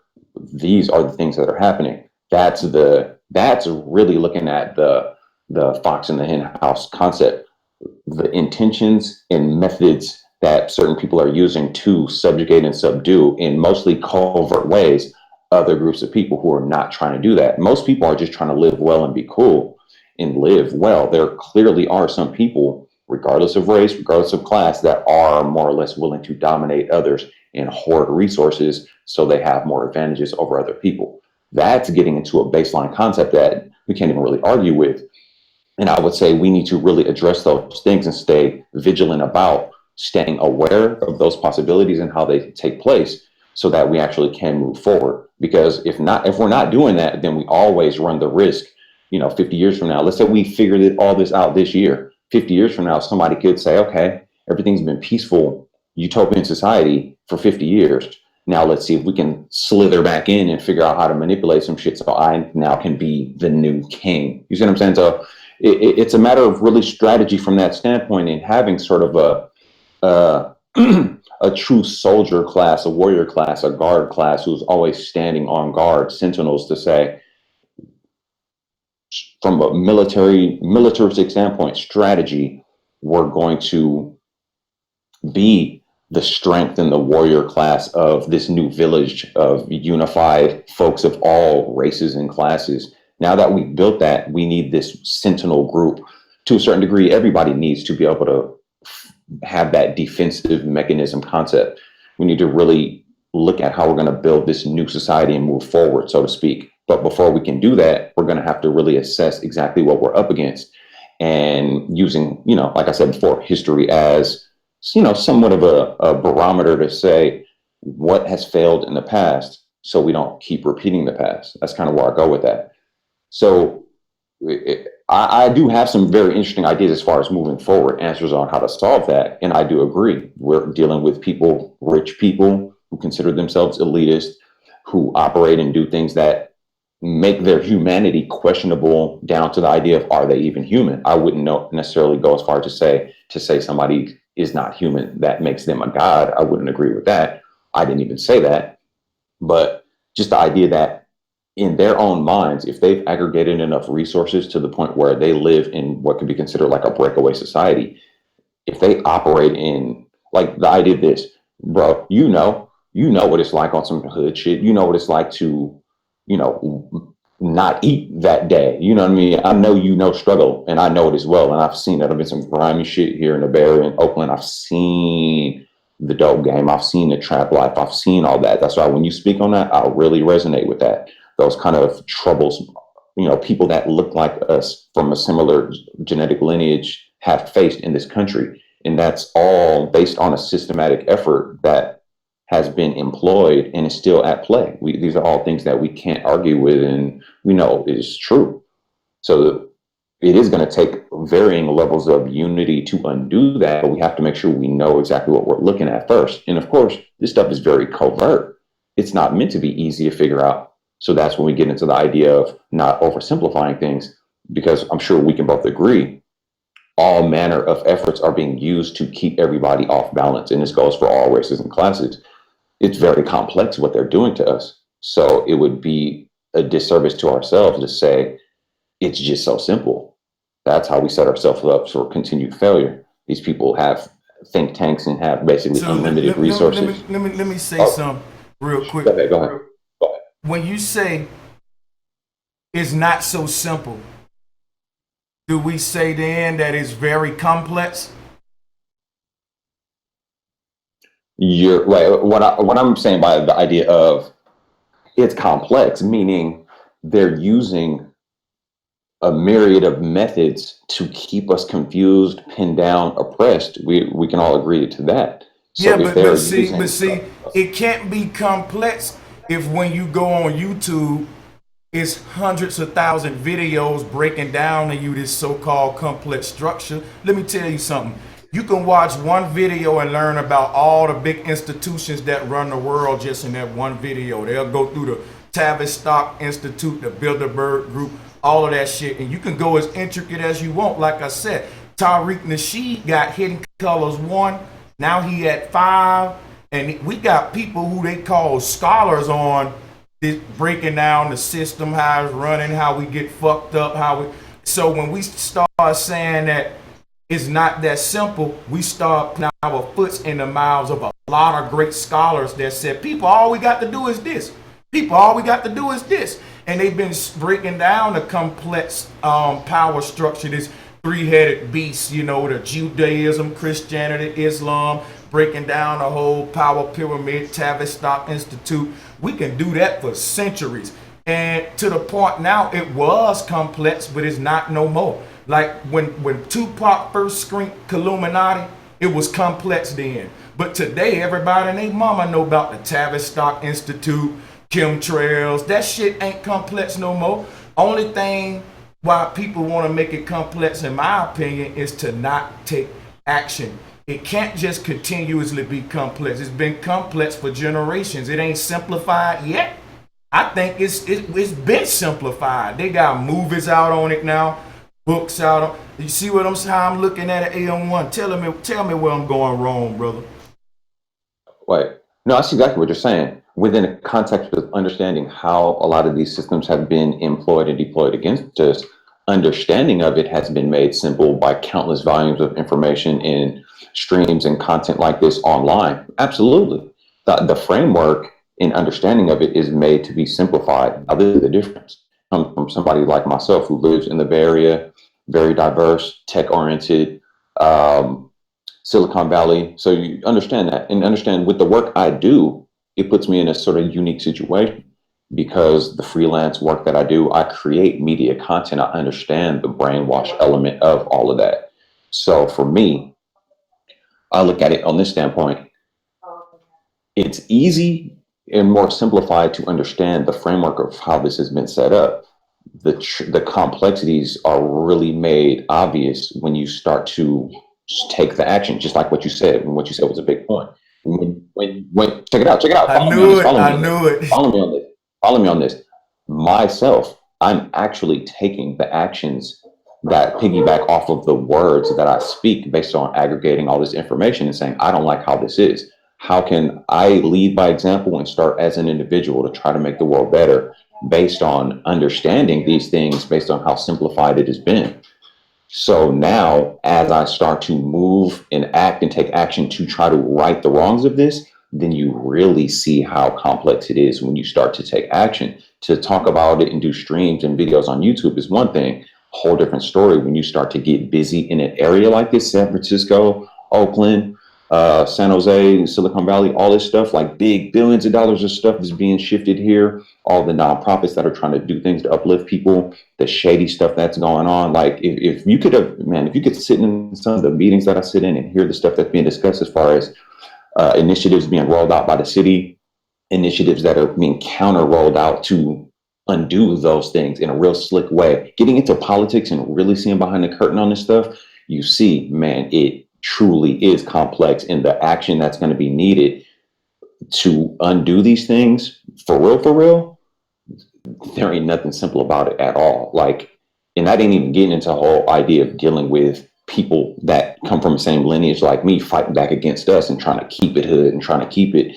ghetto while I'm trying to do things like, you know, work with different folks in an integrated and unified sort of way, aside from race and class, and then coming up against the idea that, oh, these folks don't want to partner with me because they already have access to pretty much, you know, millions, if not billions of dollars, because they understand that if I gain access to it as well, then I could be a danger or a threat to them. See, that's why it's not that simple. Unifying. Yeah, hold on, wait a minute, brother. It's very simple. It's the reason you don't see it that simple because you're not even comprehending me.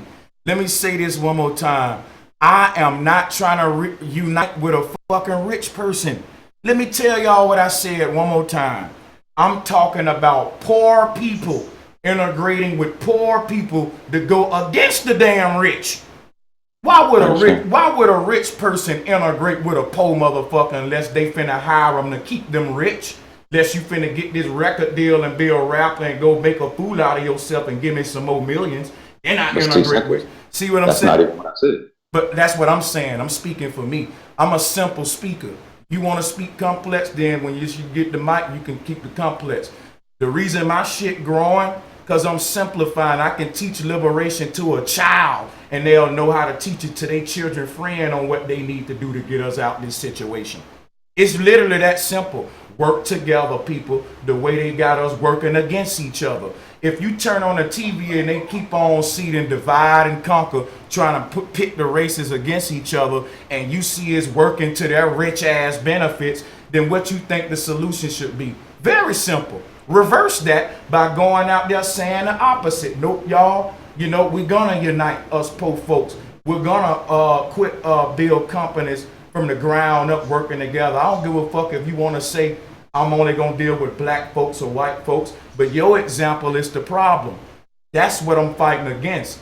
Young black men going out saying, look, man, I gotta find some rich dude to integrate with. Of course you're gonna keep making complaints because ain't no rich people. See, that's a failure for a start. That's not what I said. That's not what I said. But that's kind of like the point you made, because what you said was You can't expect the rich people to integrate with you. That's why saying we are all one is stupid. No, saying that example was kind of stupid, bro, because that's opposite of what I'm saying. Yeah, go ahead, clarify, my brother. You got it. Let me explain that in a different way. Let me explain this in a different way because you totally misstated what I said. Let me try to really break this down to you. So this is the difference of what I'm saying. Like, and I've been listening to you and have great respect for you on YouTube for years. The difference between me and you is this. I'm in an area that's probably more diverse than areas that where you came up from. Alabama. I believe you're in Vegas now. It's a whole interesting, different dynamic, which I'm sure you can agree with. I've been to Vegas. I've been in Louisiana, in the South, and I get, the history and the sort of these different ideas. But speaking on where I'm at right now and the moves I'm trying to make, I'm not necessarily saying I'm trying to integrate and work with the rich people per se. I'm saying that because I'm in this area, in the diverse nature of this area, in the type of business, nonprofits, the money that's being shifted around, as you try to do things that are going to actually make the moves to start actually liberating people versus just talking about it here on YouTube, you will be confronted with dealing with people with varying degrees of resources. That's all I'm saying. And then as you intermingle with these different people, you'll start to see how there are inherent barriers as to how you're going to gain access to more resources based on people's willingness to share and allow you to advance. Some people are going to try to cock block you because they may see you as a threat. Some people are going to try to elevate you because they like what you're doing. That's all I'm saying. So I'm not saying I'm necessarily trying to go any particular way. Ultimately, I do want to unify with people who have an alignment with my interests, which ultimately is let's elevate everybody. Let's undo these systematic structures that are oppressing and keeping everybody down.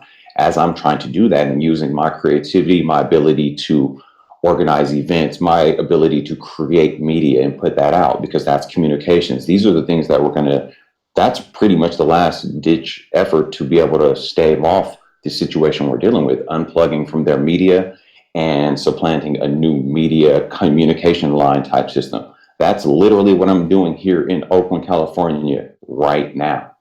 So this is the whole difference. I would say me talking to you right now, I can operate as an extreme asset to you by giving you knowledge that's coming from a person like myself, who's definitely positive on a boots on the ground level in a region that I'm not even sure if you've even ever been here, let alone try to set up business and network with different people here. There's extreme gems that I can bring to you in your platform that you can help disseminate. That'll give you different perspectives that may be in opposition to what you feel or what you understand at this point, but it could be directly relative to what exposure you've had to it.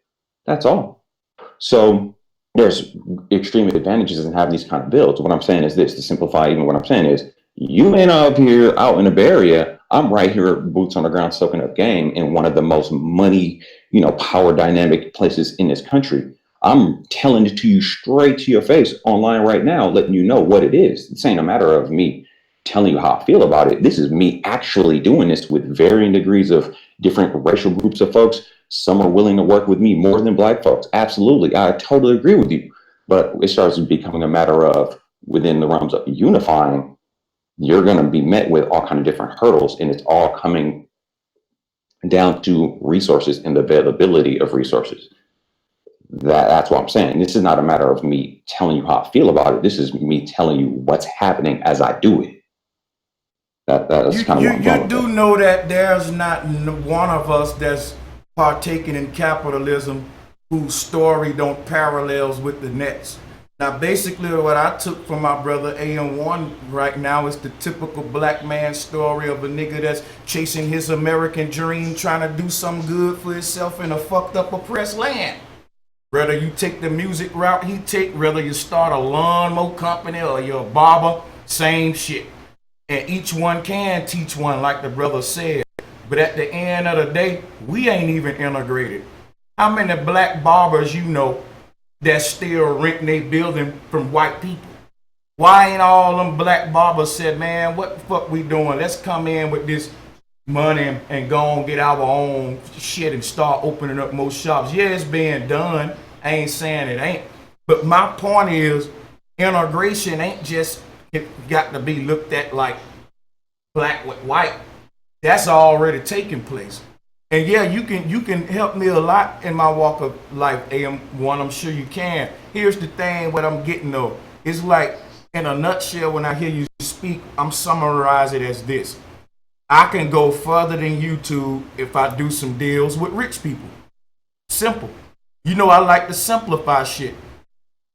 So basically what I got was you said that to go beyond YouTube, it is gonna take taking some resources from some people that may be, you know, more privileged than all of that. And in your walk of life, you know, am my headphones fucked up?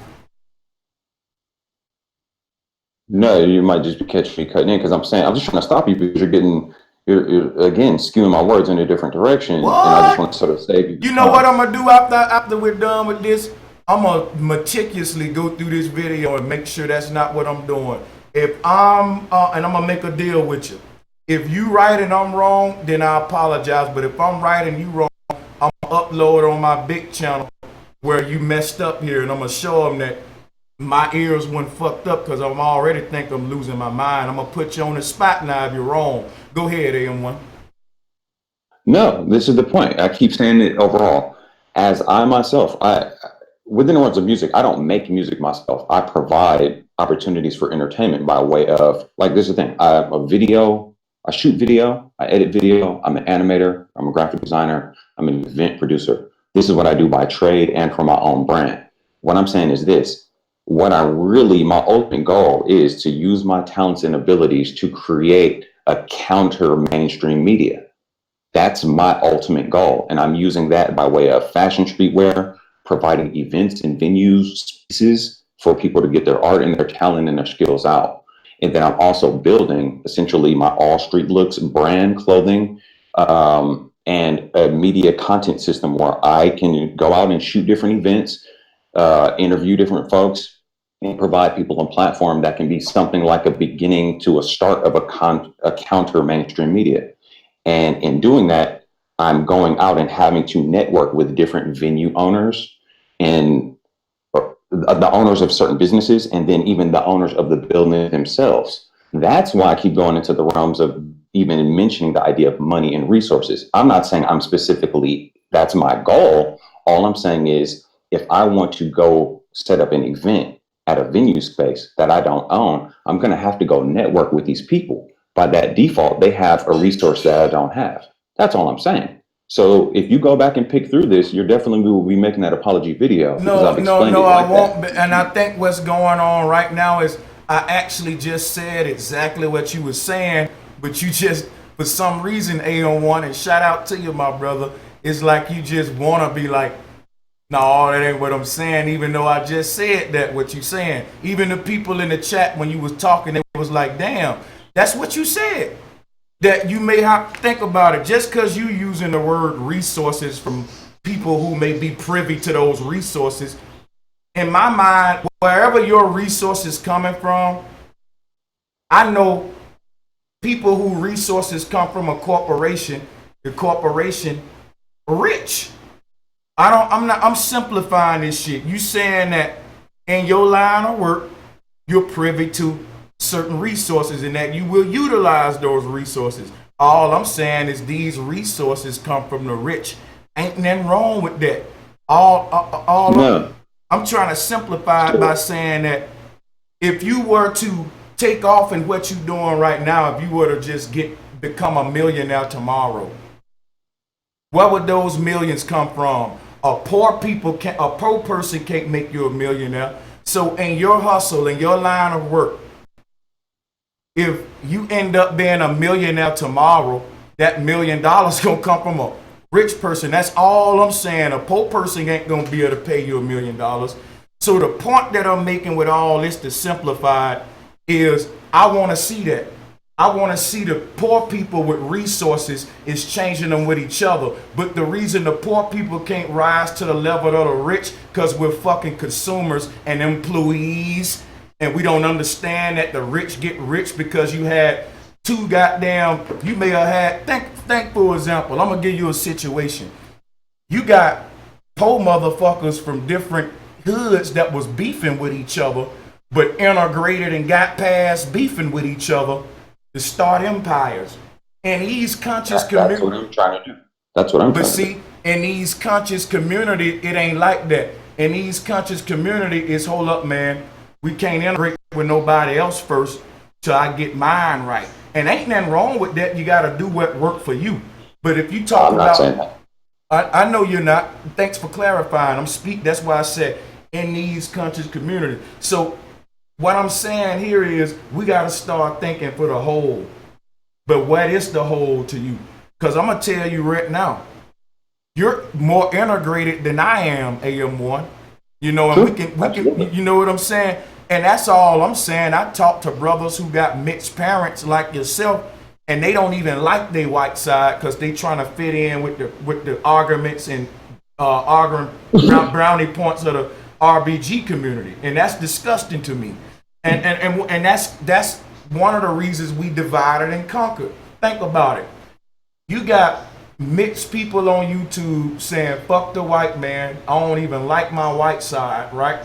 And they was living in the hood poor with a black daddy who was poor and a white mama who was poor. And they don't once say, damn, why am I saying fuck my white mama when she was right there struggling, suffering with my black daddy? I'm talking to the mixed people who got this whole thing about I don't fuck with my white side because I'm a call myself black. Every mixed person who call themselves black, I want to tell you something. Your black card can be taken, AM1. Mine can't.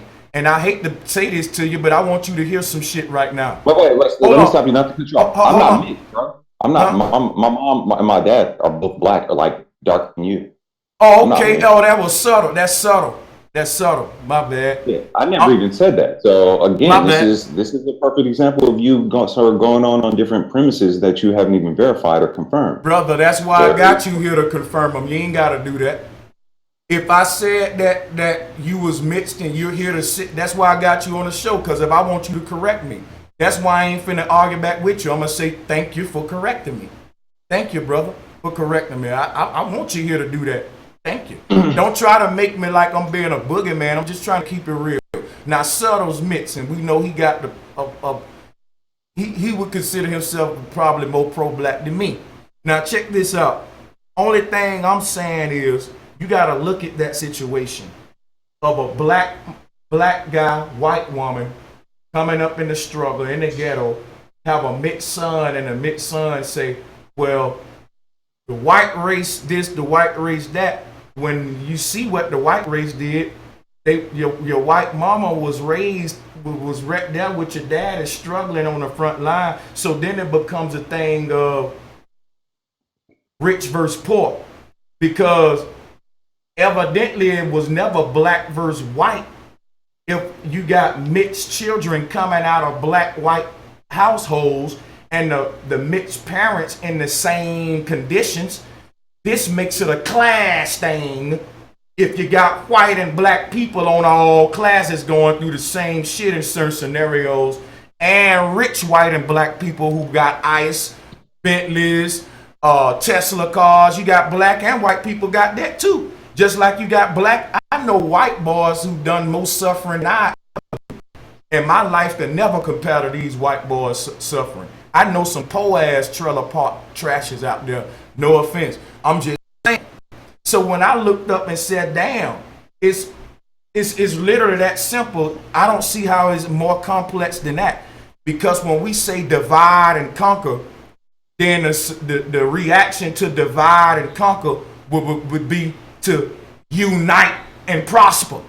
If we being divided and conquered, the moment we unite, we'll prosper. It's simple, man. It's just like a magnet, polarity. That's how I deal with reality. Go ahead, guys. I agree. No, like the whole situation you broke down as far as the mixed kid coming up in the hood and, you know, black dad, white mom, for somebody to say I'm going to denounce half of myself, I agree with you. I think that's preposterous. I think there's a sidebar issue overall anyway, because even within this whole discussion of race, racism, all of that, ultimately, from my standpoint, all of it is irrelevant because, like I told you before, I'm a media producer. That's what I do by trade here in the Bay. I network in a lot of different ways. And ultimately, what it all boils down to is this: mainstream media that is propped up by elitists of all different races are using that as a mind control system to basically promote massive and multiple levels of psyops against the population to keep us all pinned down. I'm sure we can all agree with that. So my whole premise beyond that is, and that's why I'm doing that, starting here actively with myself, very small scale, but trying to ramp it up. That's me networking and expanding and working with people of all different racial groups. That's the part, maybe you missed that part, but I'm doing literally exactly what you're saying as far as integrating and unifying with different people aside from race and class. I'm literally doing exactly what you're saying, aside from even YouTube. I do more work actually out in the streets than I do here online on YouTube. There's no doubt about it. I can show receipts on that all damn day. There's plenty Well, thousands let of me people just here say in this. this area that can You need to confirm that. start uploading them videos, because I'm gonna tell you something right now. We need to see that. We need to see street activism. Shout out to what's the flat earth guy? He go around on the streets with his camera doing the live streams. What would be more motivating to motivate these young men to get off the internet and take action, instead of us coming? Because you're on a stream now just talking. But if you would have come here and I show can up, show you. yeah, but I know you can. I ain't arguing with you. I'm saying you won't have to if I can go to your channel and go through your videos and be like, damn, yeah, he doing it. See, huh? I'll tell you right now. I'll tell you right now. Check it out. Aside from this AM1 channel, my personal channel, this is where I can come and just kind of voice whatever opinions just off the top of my head. My brand, All Street Looks, I have a channel. It's pretty new. I'm still dropping content for it. You have to understand, I'm going out and shooting, editing, and producing this content under my own brand banner. And I'm trying to rally more folks to my cause to be able to pay them to get out more edits. But I say that to say, I'm putting out this content. So I do have this a whole other channel, the All Street Looks channel. That's the name of the brand, and it's exactly that. All Street Looks, showing different concepts of what street, urban culture, urban media lifestyle is. If you guys go over to All Street Looks right now, in fact, I'd love to be able to have some of your subs go check it out. It literally Yeah. is a media platform that the dude you're looking at right now produced. Go look at All Street Looks right now. This is all stuff that I shot. It did the motion graphics, did all the stuff for. In fact, I want to tag team with you on some content like that, build some stuff, media. I do graphic design, motion graphics. I build this stuff. That's what I do for my clients as a freelance designer. And I do it for my own brand, which is All Street Looks. If you go look at that channel, you'll see exactly the type of content that I'm doing, going out, actually building and shooting this content. Now, it's coming at a slow pace because I am spread very thin, but that's why I'm out here trying to network and tap in with different folks. And I say that to say, that's how I'm coming into being that much more knowledgeable about what we're up against and how complex it is. That's what I'm saying. Everything I'm saying is not in opposition or an argument to what you're saying. I'm just expanding on it from if I was living in a different region with sort of a different level of diversity from racial groups, class groups, and economic levels. That's all I'm saying. So All Street Looks, I'm definitely doing that, building that exact content in a very unified sort of way. So we're definitely on the same page here. And this is across different racial groups. I might open, like I said before, I was just in talks with a guy just yesterday. I might open my own boutique shop space. I'm not even sure the race of this dude, but he definitely ain't black. But he told me he wants me there because I'm black and he wants to have black owned or people of color businesses on this block in Oakland, California. This is the words out of his own mouth. And obviously, I greatly respect that. So I just say that to say, I'm totally on the same page as you, understanding that aside from race, different groups and ethnic backgrounds are going to have to unify. Absolutely. Totally. And We're in absolute agreement. I think we are in agreement. I want to say shout out to you. I think one of the things that I don't want to see happen is us underestimate the power of the internet. Now, when we talk about networking, well, internet.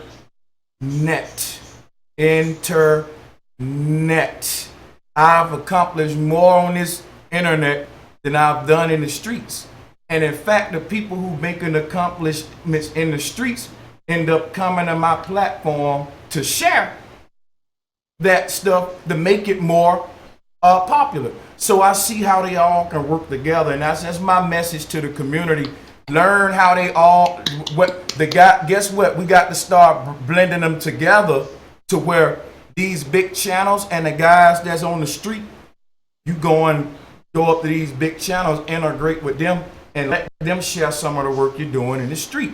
They just had Pastor Tony Smith on ABC News a couple of years ago, sharing his accomplishments, what he doing in Atlanta for the youth and everything, made his organization skyrocket.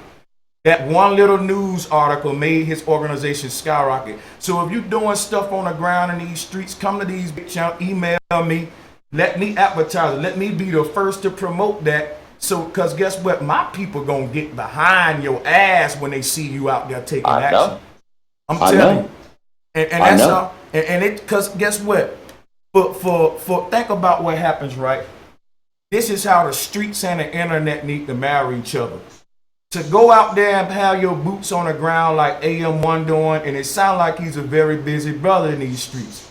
It takes a lot of work. It takes a lot of losing sleep. And I can tell the way he talk, he ain't just bullshitting. He's an intelligent brother, and I'm heeding to what he's saying. And what I'm saying is, on the other hand, you got people that may have been computer geeks or social media motherfuckers who was popular. Now, a motherfucker who spent years building an internet platform, put in just as much work as a person on the ground, and a lot of time in these communities, we don't see how it's one and the same. A motherfucker that go punch a clock every day and sit in front of a computer for a corporation making $15 an hour and got to sit in front of that computer for 15 hours. Shit, I'd rather them be on YouTube having 2-3 live streams, putting the truth out there, getting super chat donations. I'd rather them, you know what I'm saying? So, bro, let me chime in on that. And go ahead. Elevate everything you just said. No. I am the computer geek dude. I am the hip hop head nerd dude. That's me. This is Revenge of the Nerds right now. I just turned 40 years old. Hip hop b-boy dude to the fullest, in the sense of really elevating and getting art out. No doubt about it. I happen to be a computer nerd geek dude who also did, by way of hip hop, get into the level of some, exposure and popularity of sorts here in the Bay Area. So I have the unique advantage of being that nerd dude who can be, the techie guy dealing with the cameras and the, Adobe Creative Cloud type stuff. And, getting it in a little bit online and doing stuff, web development. I do a lot of this different, nerd geek type square dude type stuff. And so what I'm saying is this: within a level of what you're doing, bro, are you kidding me? I can't even describe the level of respect that I have for what you've done with this, especially considering your backstory coming from, dude, I'm from Oakland. I've seen some of the grimiest, crazy shit out here in the streets. The background you came from to where you're doing things, touching these many people on a day-to-day, just doing these streams, dropping knowledge like that, that is so empowering. I always say, when I come across folks who are getting it in, doing big things, I am willing to utilize my resources to help elevate them. That is why I'm here. The idea of what I'm doing as boots on the ground stuff and really trying to get it up online as well, I'm just spread so thin. That's all it is. Now, if I can come tap in with a brother like you who has put in so much work, it speaks for itself. The receipts are there. It goes without saying. I'm like, dude, how can I help elevate what you're doing? How can we help cross promote? Like, I'm not discounting what you're doing by any stretch of the imagination. I would say, if you're doing this, I mean, I don't know your whole financial situation, but if this YouTube is your ultimate job, then dude, that's beautiful. I'm a freelancer. I work from home. I work wherever I want to be. I got like 4 different streams of income. So I'm still trying to get to the just YouTube as one thing, but I ain't quite there yet. I see.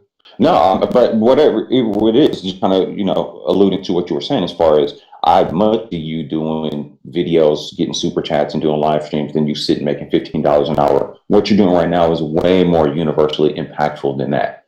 I have nothing but the highest level of respect for what you're doing here on YouTube. Well, I wouldn't even be here. I wouldn't go on nobody's stream if I didn't respect what they're doing. Like, off top, the idea that you had already tapped in with my brother Subtle, I was watching you before Subtle Infinity. Make no mistake about that. I've been following both of you guys for years. The sheer fact of you guys having me on here, I only got 300 something subs. I'm like, bro, clearly I'm saying some things that, like you said, O'Shea, saying some different counter things.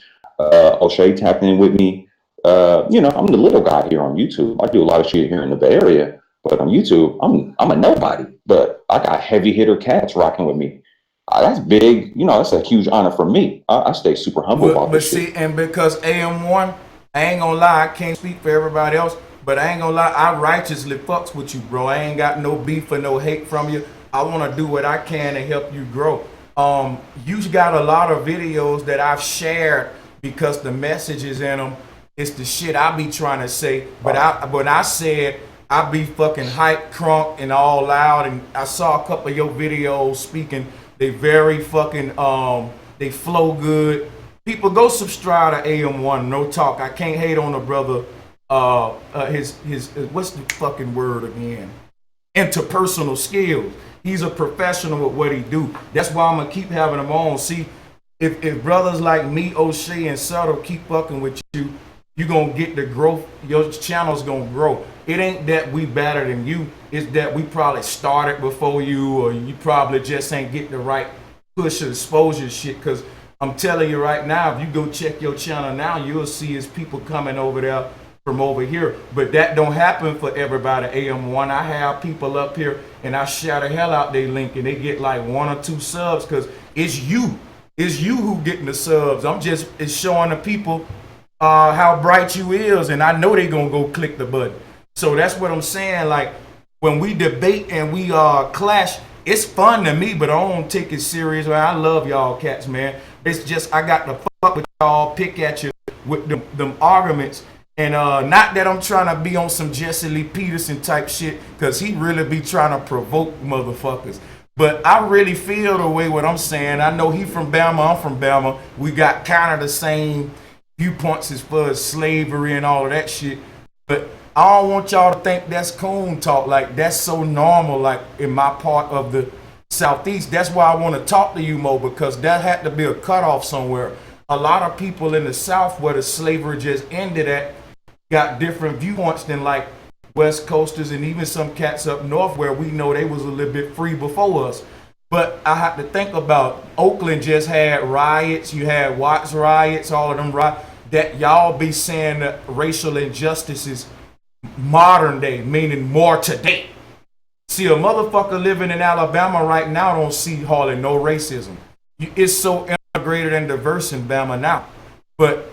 And if you live in New York or Oakland in these big metropolitans with all this diversity, you probably approach with a lot of this race shit every day. So having this stream even opened me up to even see how you and Subtle can be like that, because now I get it. Like, yeah, being from Oakland, you in a melting pot, like different gangs and different streets and shit separated. And yeah, so I ain't gonna lie, I made the mistake of not considering that, you know, at first. So go ahead and build some more, my brother. I don't want to talk too much. I want you to talk to the people, man.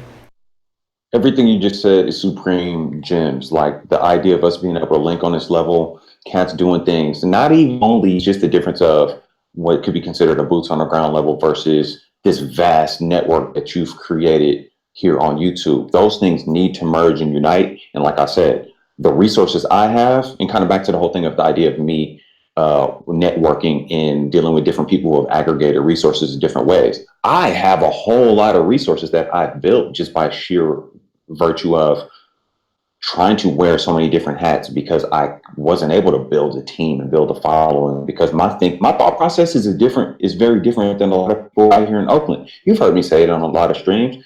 Here in the Bay, a lot of people want to be on the pimp game, the thug, the dope game type shit, and look at me as just some square light-skinned dude who, you know, acts white or talks white or respectability politics. I get a lot of heat for a lot of the shit I say, while at the same time, I get a whole lot of respect because people know I'm getting it in big time for the culture, you know what I mean, on a lot of different levels. So I say that to say, tapping in with somebody like yourself and the work you're doing, merging that and the kind of resources that I have, I'm really trying to impart that on more people. And there's a lot of people here in the Bay Area that come even tap in with me who, to a certain degree, could consider me rich. I'm poor as fuck. I'm still struggling. I live in a studio apartment. Like, I'm not balling by any stretch of no imagination. I still got debt. I still got holes I'm trying to dig myself out of. Just turned 40, really trying to figure it out. No kind of legacy wealth I'm being handed to. It's all me. If my shit goes south right now, I ain't got nobody to fall back on. That's it. But even as I progress my situation and try to elevate, I'm trying to impart that on more people on a strength in numbers kind of level. So I say that to say there's people who come to me as a resource for them, who see me as rich in comparison to them. So the idea of me going to other people who have more resources isn't me saying I'm trying to build with rich people. I'm just linking with people with varying degrees of resources. You clearly, I'm guessing, aren't rich or super balling, but within the level of this resource, of this community you've created here, I honor and respect that. And I'm tapping in with it right now as I'm speaking. And I have nothing but the utmost respect for it. I have resources and abilities that you may not have within the realms of the media and content that I create. These are all things that we can impart on each other. That's networking. That's unifying. It could be, I can just as easily be some white dude or some Mexican dude, and it'd be the exact same thing. So we are in absolute agreement on that level. It just so happens that we both happen to be black dudes. So I'm in agreement there. And there was a point that you made, but no, we're definitely on the same page, like to a high degree, more than not. And I think the overall intent, unifying, really pointing out who the enemy is, who's trying to oppress us and keep us down. The consensus reality is that we're all being oppressed. So let's target that. That's really the fox in the hen house that we need to go after. And us networking on boots on the ground level and across the country. I mean, I was in Vegas earlier this year. I was actually trying to think about if I myself could actually personally bankroll a situation to where I could have Settle come up to Vegas and us all sit in a room and do exactly what we just did. I was brainstorming that a few months back just to show you how forward thinking I am and how I'll do strategic I that. You am. know what? I don't normally do meetups, but I'll do that with you and Subtle if y'all came out to Vegas. We'll make it happen because they'll do it because I'm about that life. Like, and I'm in a situation now where I freelance and I do this kind of media. All I need is the internet, and I can turn in my projects to my different clients. I've put myself in this kind of position to make myself that much more of a resource and an asset to anybody who's trying to build a network against the greater enemy that we all face. See what I'm saying? And yeah, I appreciate you being down for something like that. We'll do it. It'll be monumental. The idea of that, us three can really tap in and sit down and sort of this side of YouTube where it's just how that stream was, three black men who could go in on a wealth and range of different topics, cosmology to the black plight. And then the idea of this sort of side of YouTube tying into something like O'Shea. Like, bro, do you see the power in that? And I saw what you was trying to do with Young Pharaoh too, like that. And then you just had Dane on the other day. I'm like, bro, do you realize the culmination of things that are happening right now? You're at the crux of that. Like, I don't know if you even get it. And I know that you're in a position to where you've elevated yourself to a certain degree. And I know with that attention comes the idea of, and you said it yourself, like potential ego sort of things. And somebody said something to you might trigger a certain way because you kind of like, I'm Bro Sanchez. Like, what you gonna tell me? And I get that. But you are in such a high level power dynamic situation, just the same as O'Shea, because you guys are really, really good at bringing folks together in a lot of different various ways. Like, you guys are in such a power move position. It's similar to kind of what I'm doing here in the Bay Area with, right in people's faces. So I love the idea of that. I'm getting to sit here and to watch it happen. And now as I'm sitting talking to you now, a part of it, like this shit is fucking amazing, dude. Like what you guys are doing, what we're all doing. This is beautiful. Like this right here could be the thing between this and the idea of sort of supplanting, mainstream media with another comparable media outlet that is truly free and truly empowering to everybody versus pinning people down and brainwashing people and all that. Like we have an opportunity here at a new world order to where we can actually win and not be losing. And it's starting with the kind of shit that you guys are doing right now, aggregating these people, speaking about these different topics. You on O'Shea, you know what I mean, popping in your chats, these kind of things. You was just on with Dane. I know Dane got dagger spine and all these folks coming at him. He was on with Copper Colored, and I'm seeing these different things happen. He was on with Young Pharaoh. There's some interesting sort of combinations and culminations all happening here. Moving into 19, we have an opportunity to really do some diversified and cross-promoted media sort of things. And I'd love to help facilitate and quarterback that, because my whole All Street Looks brand is legitimately exactly that. And what we've been discussing here today on the level of unifying and organizing, I'm just doing it right here in Oakland, which, gentrification things, the numbers of folks that have lived here, people of color. I mean, there's a lot of different shit and dynamics that's going on, but for the most part, it's all happening from the same oppressive forces that we need to really shine the light on them. In that the media game, being able to produce that stuff, I don't have my cameras with me, but just tapping in, the way the technology is increasing, cameras are getting cheaper, everybody can have access to high-powered video editing software. Everybody has the supercomputer phone things in their hands like this. We have so much power. If we can all unify on that level and understand what we're up against, the very unification you're saying, poor people unify, that definitely needs to happen. But we have to do it understanding that unification is directly proportional to how much resources you have. Meaning, if my client list dries up and I'm not making no money, then you're not going to see me editing any videos or anything, because I'm trying to pay my bills and I'm biting my nails about my survival. Extrapolate that out to somebody who has a family, a kid, couple of kids, 3 kids. If you get fired from your job, your resources dry up. You're not going to be able to unify with anybody because you're trying to just keep the integrity of your nuclear family intact. That's the part we really got to sort out. So my answer to that is, let me create multiple forms of media, reach out to different folks, create a situation to where, see, I build actual products, goods, and services. This hat right here, just to give you an example, D-Sharp. D-Sharp is the Golden State Warriors DJ. I do a lot of work with my dude D-Sharp. Shout out to my dude D-Sharp. So this is me collabing with different folks right here in the Bay Area. We're doing heavy hitter moves. D-Sharp is the heavy hitter DJs in the Bay.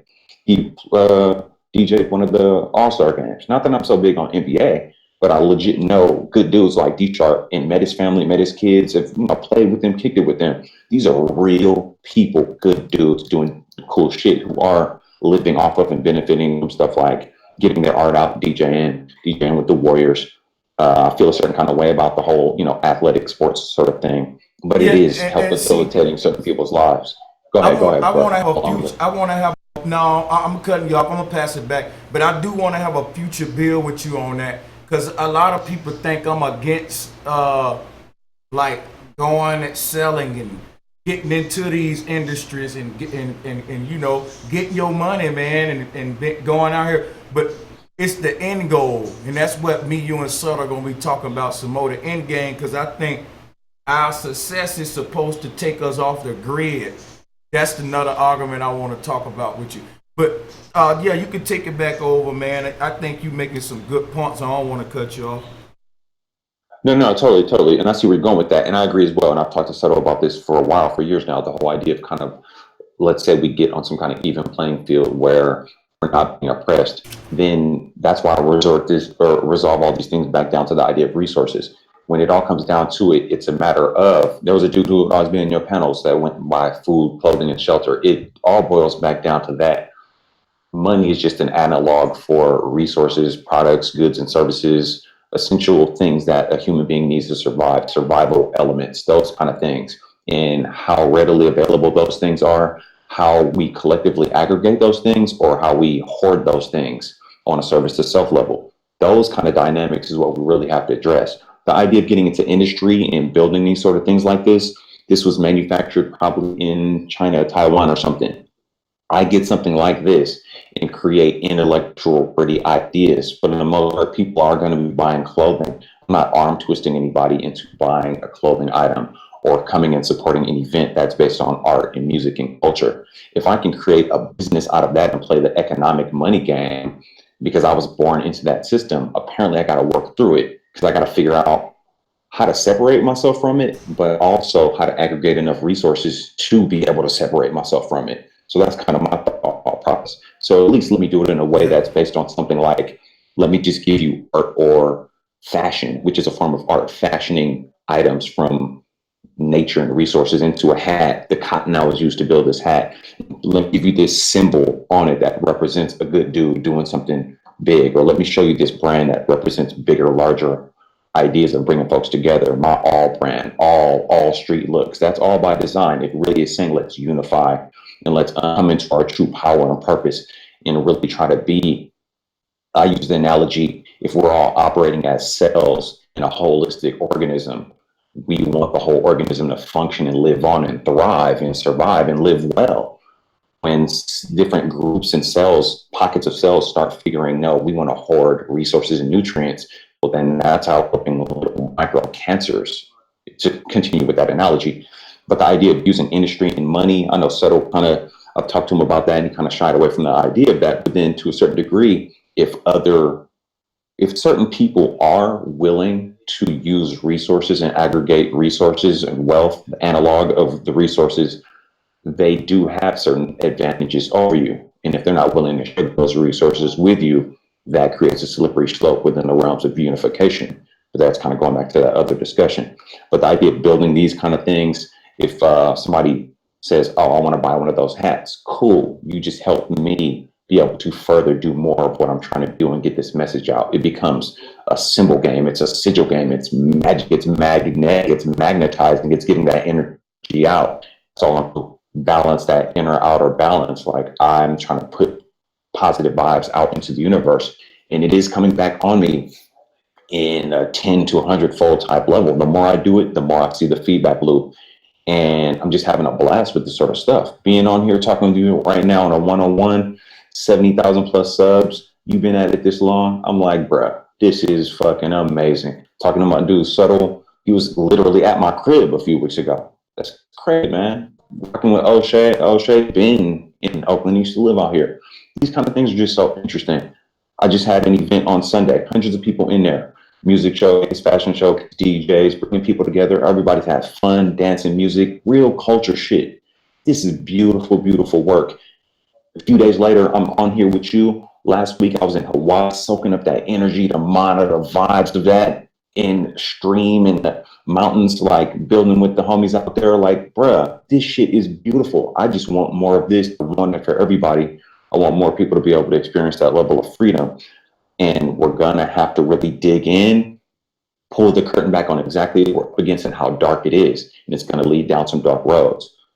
And it's just part of it. We do need to unify. We need allies, allegiances. Some of our allies are gonna have to really check and look into how they were able to thrive and survive their family lineages for us to truly unify, because it does come down to resources. I know I just kind of jumped over a few different things there, but I hope you understand my energy overall of where I'm coming from, and how much of it is an honor for me to even be here, chopping it up with you. I think you'll realize, and even, chopping up with you now, we don't necessarily agree on exactly everything, but for the most part, our intent and our sentiment definitely is on the same path. And I think that the idea of regions you've come up in versus where I'm at now and the kind of things I can impart, and you said it yourself, it shines a different light on kind of race and kind of these different conflicts and how we come at it with a certain level of passion and a certain kind of energy, because we're in an area that energy is real charged right now. You said it yourself, and I thought that was extremely huge how you said that. Let me shut up for a minute and let you get on. No, you're right, man. I know that the Latina gangs war on with the black gangs and the fucking, I already know shit, man. I don't even be into politics like that, but I know that's what even got Trump in office, is the whole divisiveness on the West Coast and shit right now, and he ain't gonna do shit about it. Let me just say that's the most I'm gonna say with politics anyway. Ain't nobody gonna be able to stop that, and see, that's why we up here talking about building. Only thing gonna stop this shit is when these poor folks is not being oppressed, man. All these gangsters got some in common. They fucking came together to build some shit in the streets where the system failed them at. If you got 1 million people, I'm just doing numbers, in an area, and you only put 100,000 jobs there, ain't no American dream. Because mathematically, the American dream is bullshit. If you got 1 million people here, 100,000 jobs, 900,000 motherfuckers gonna have to, some of them gonna have to sell dope. Somebody gonna have to do something. But anyway, the thing I'm saying is, how do you combat that mathematical game? By realizing that the poor people are the ones keeping the rich rich, because the poor people are the rich people. You say, what do you mean, Brother Sanchez? The poorest people in the world spend the most money every year. And if you look at statistically, you'll see that these poor communities actually, with their power and numbers, we got the highest spending power, the poor people. Ain't that crazy? That the poor people got the biggest spending power, but the rich people the ones stingy as fuck and don't buy nothing. So how the poor people got? Super impact. You see what I'm saying? So the poor people rise up by taking all our little measly resources, putting it together, and we can buy our own buildings to do shit in our own communities and all that, instead of be consumers, spending money, keeping the rich rich, integrating with the rich while being divided on a ground level in these communities. So that's the only thing I'm saying. And I think AM1, I think I misinterpreted the brother earlier. That's all it was. I apologize again. And that was the thing. We got the same viewpoints. It was just about your approach is a little bit more. You got to kind of be a little bit more careful than some other people that ain't necessarily living in a huge ass these metropolitan areas. You got to think about it. Some people don't really have to deal with diversity, so it's easy for them to say, yeah, man, if all the poor people of all colors unite, that'll be cool. But somebody who's been amongst these diverse environments all their life and who've been trying to fucking unite with all these folks and see that it just ain't that easy, then hey, you got a point there. I'll have to give you that one. But I'm gonna say this one too, and I'm gonna pass the mic back to.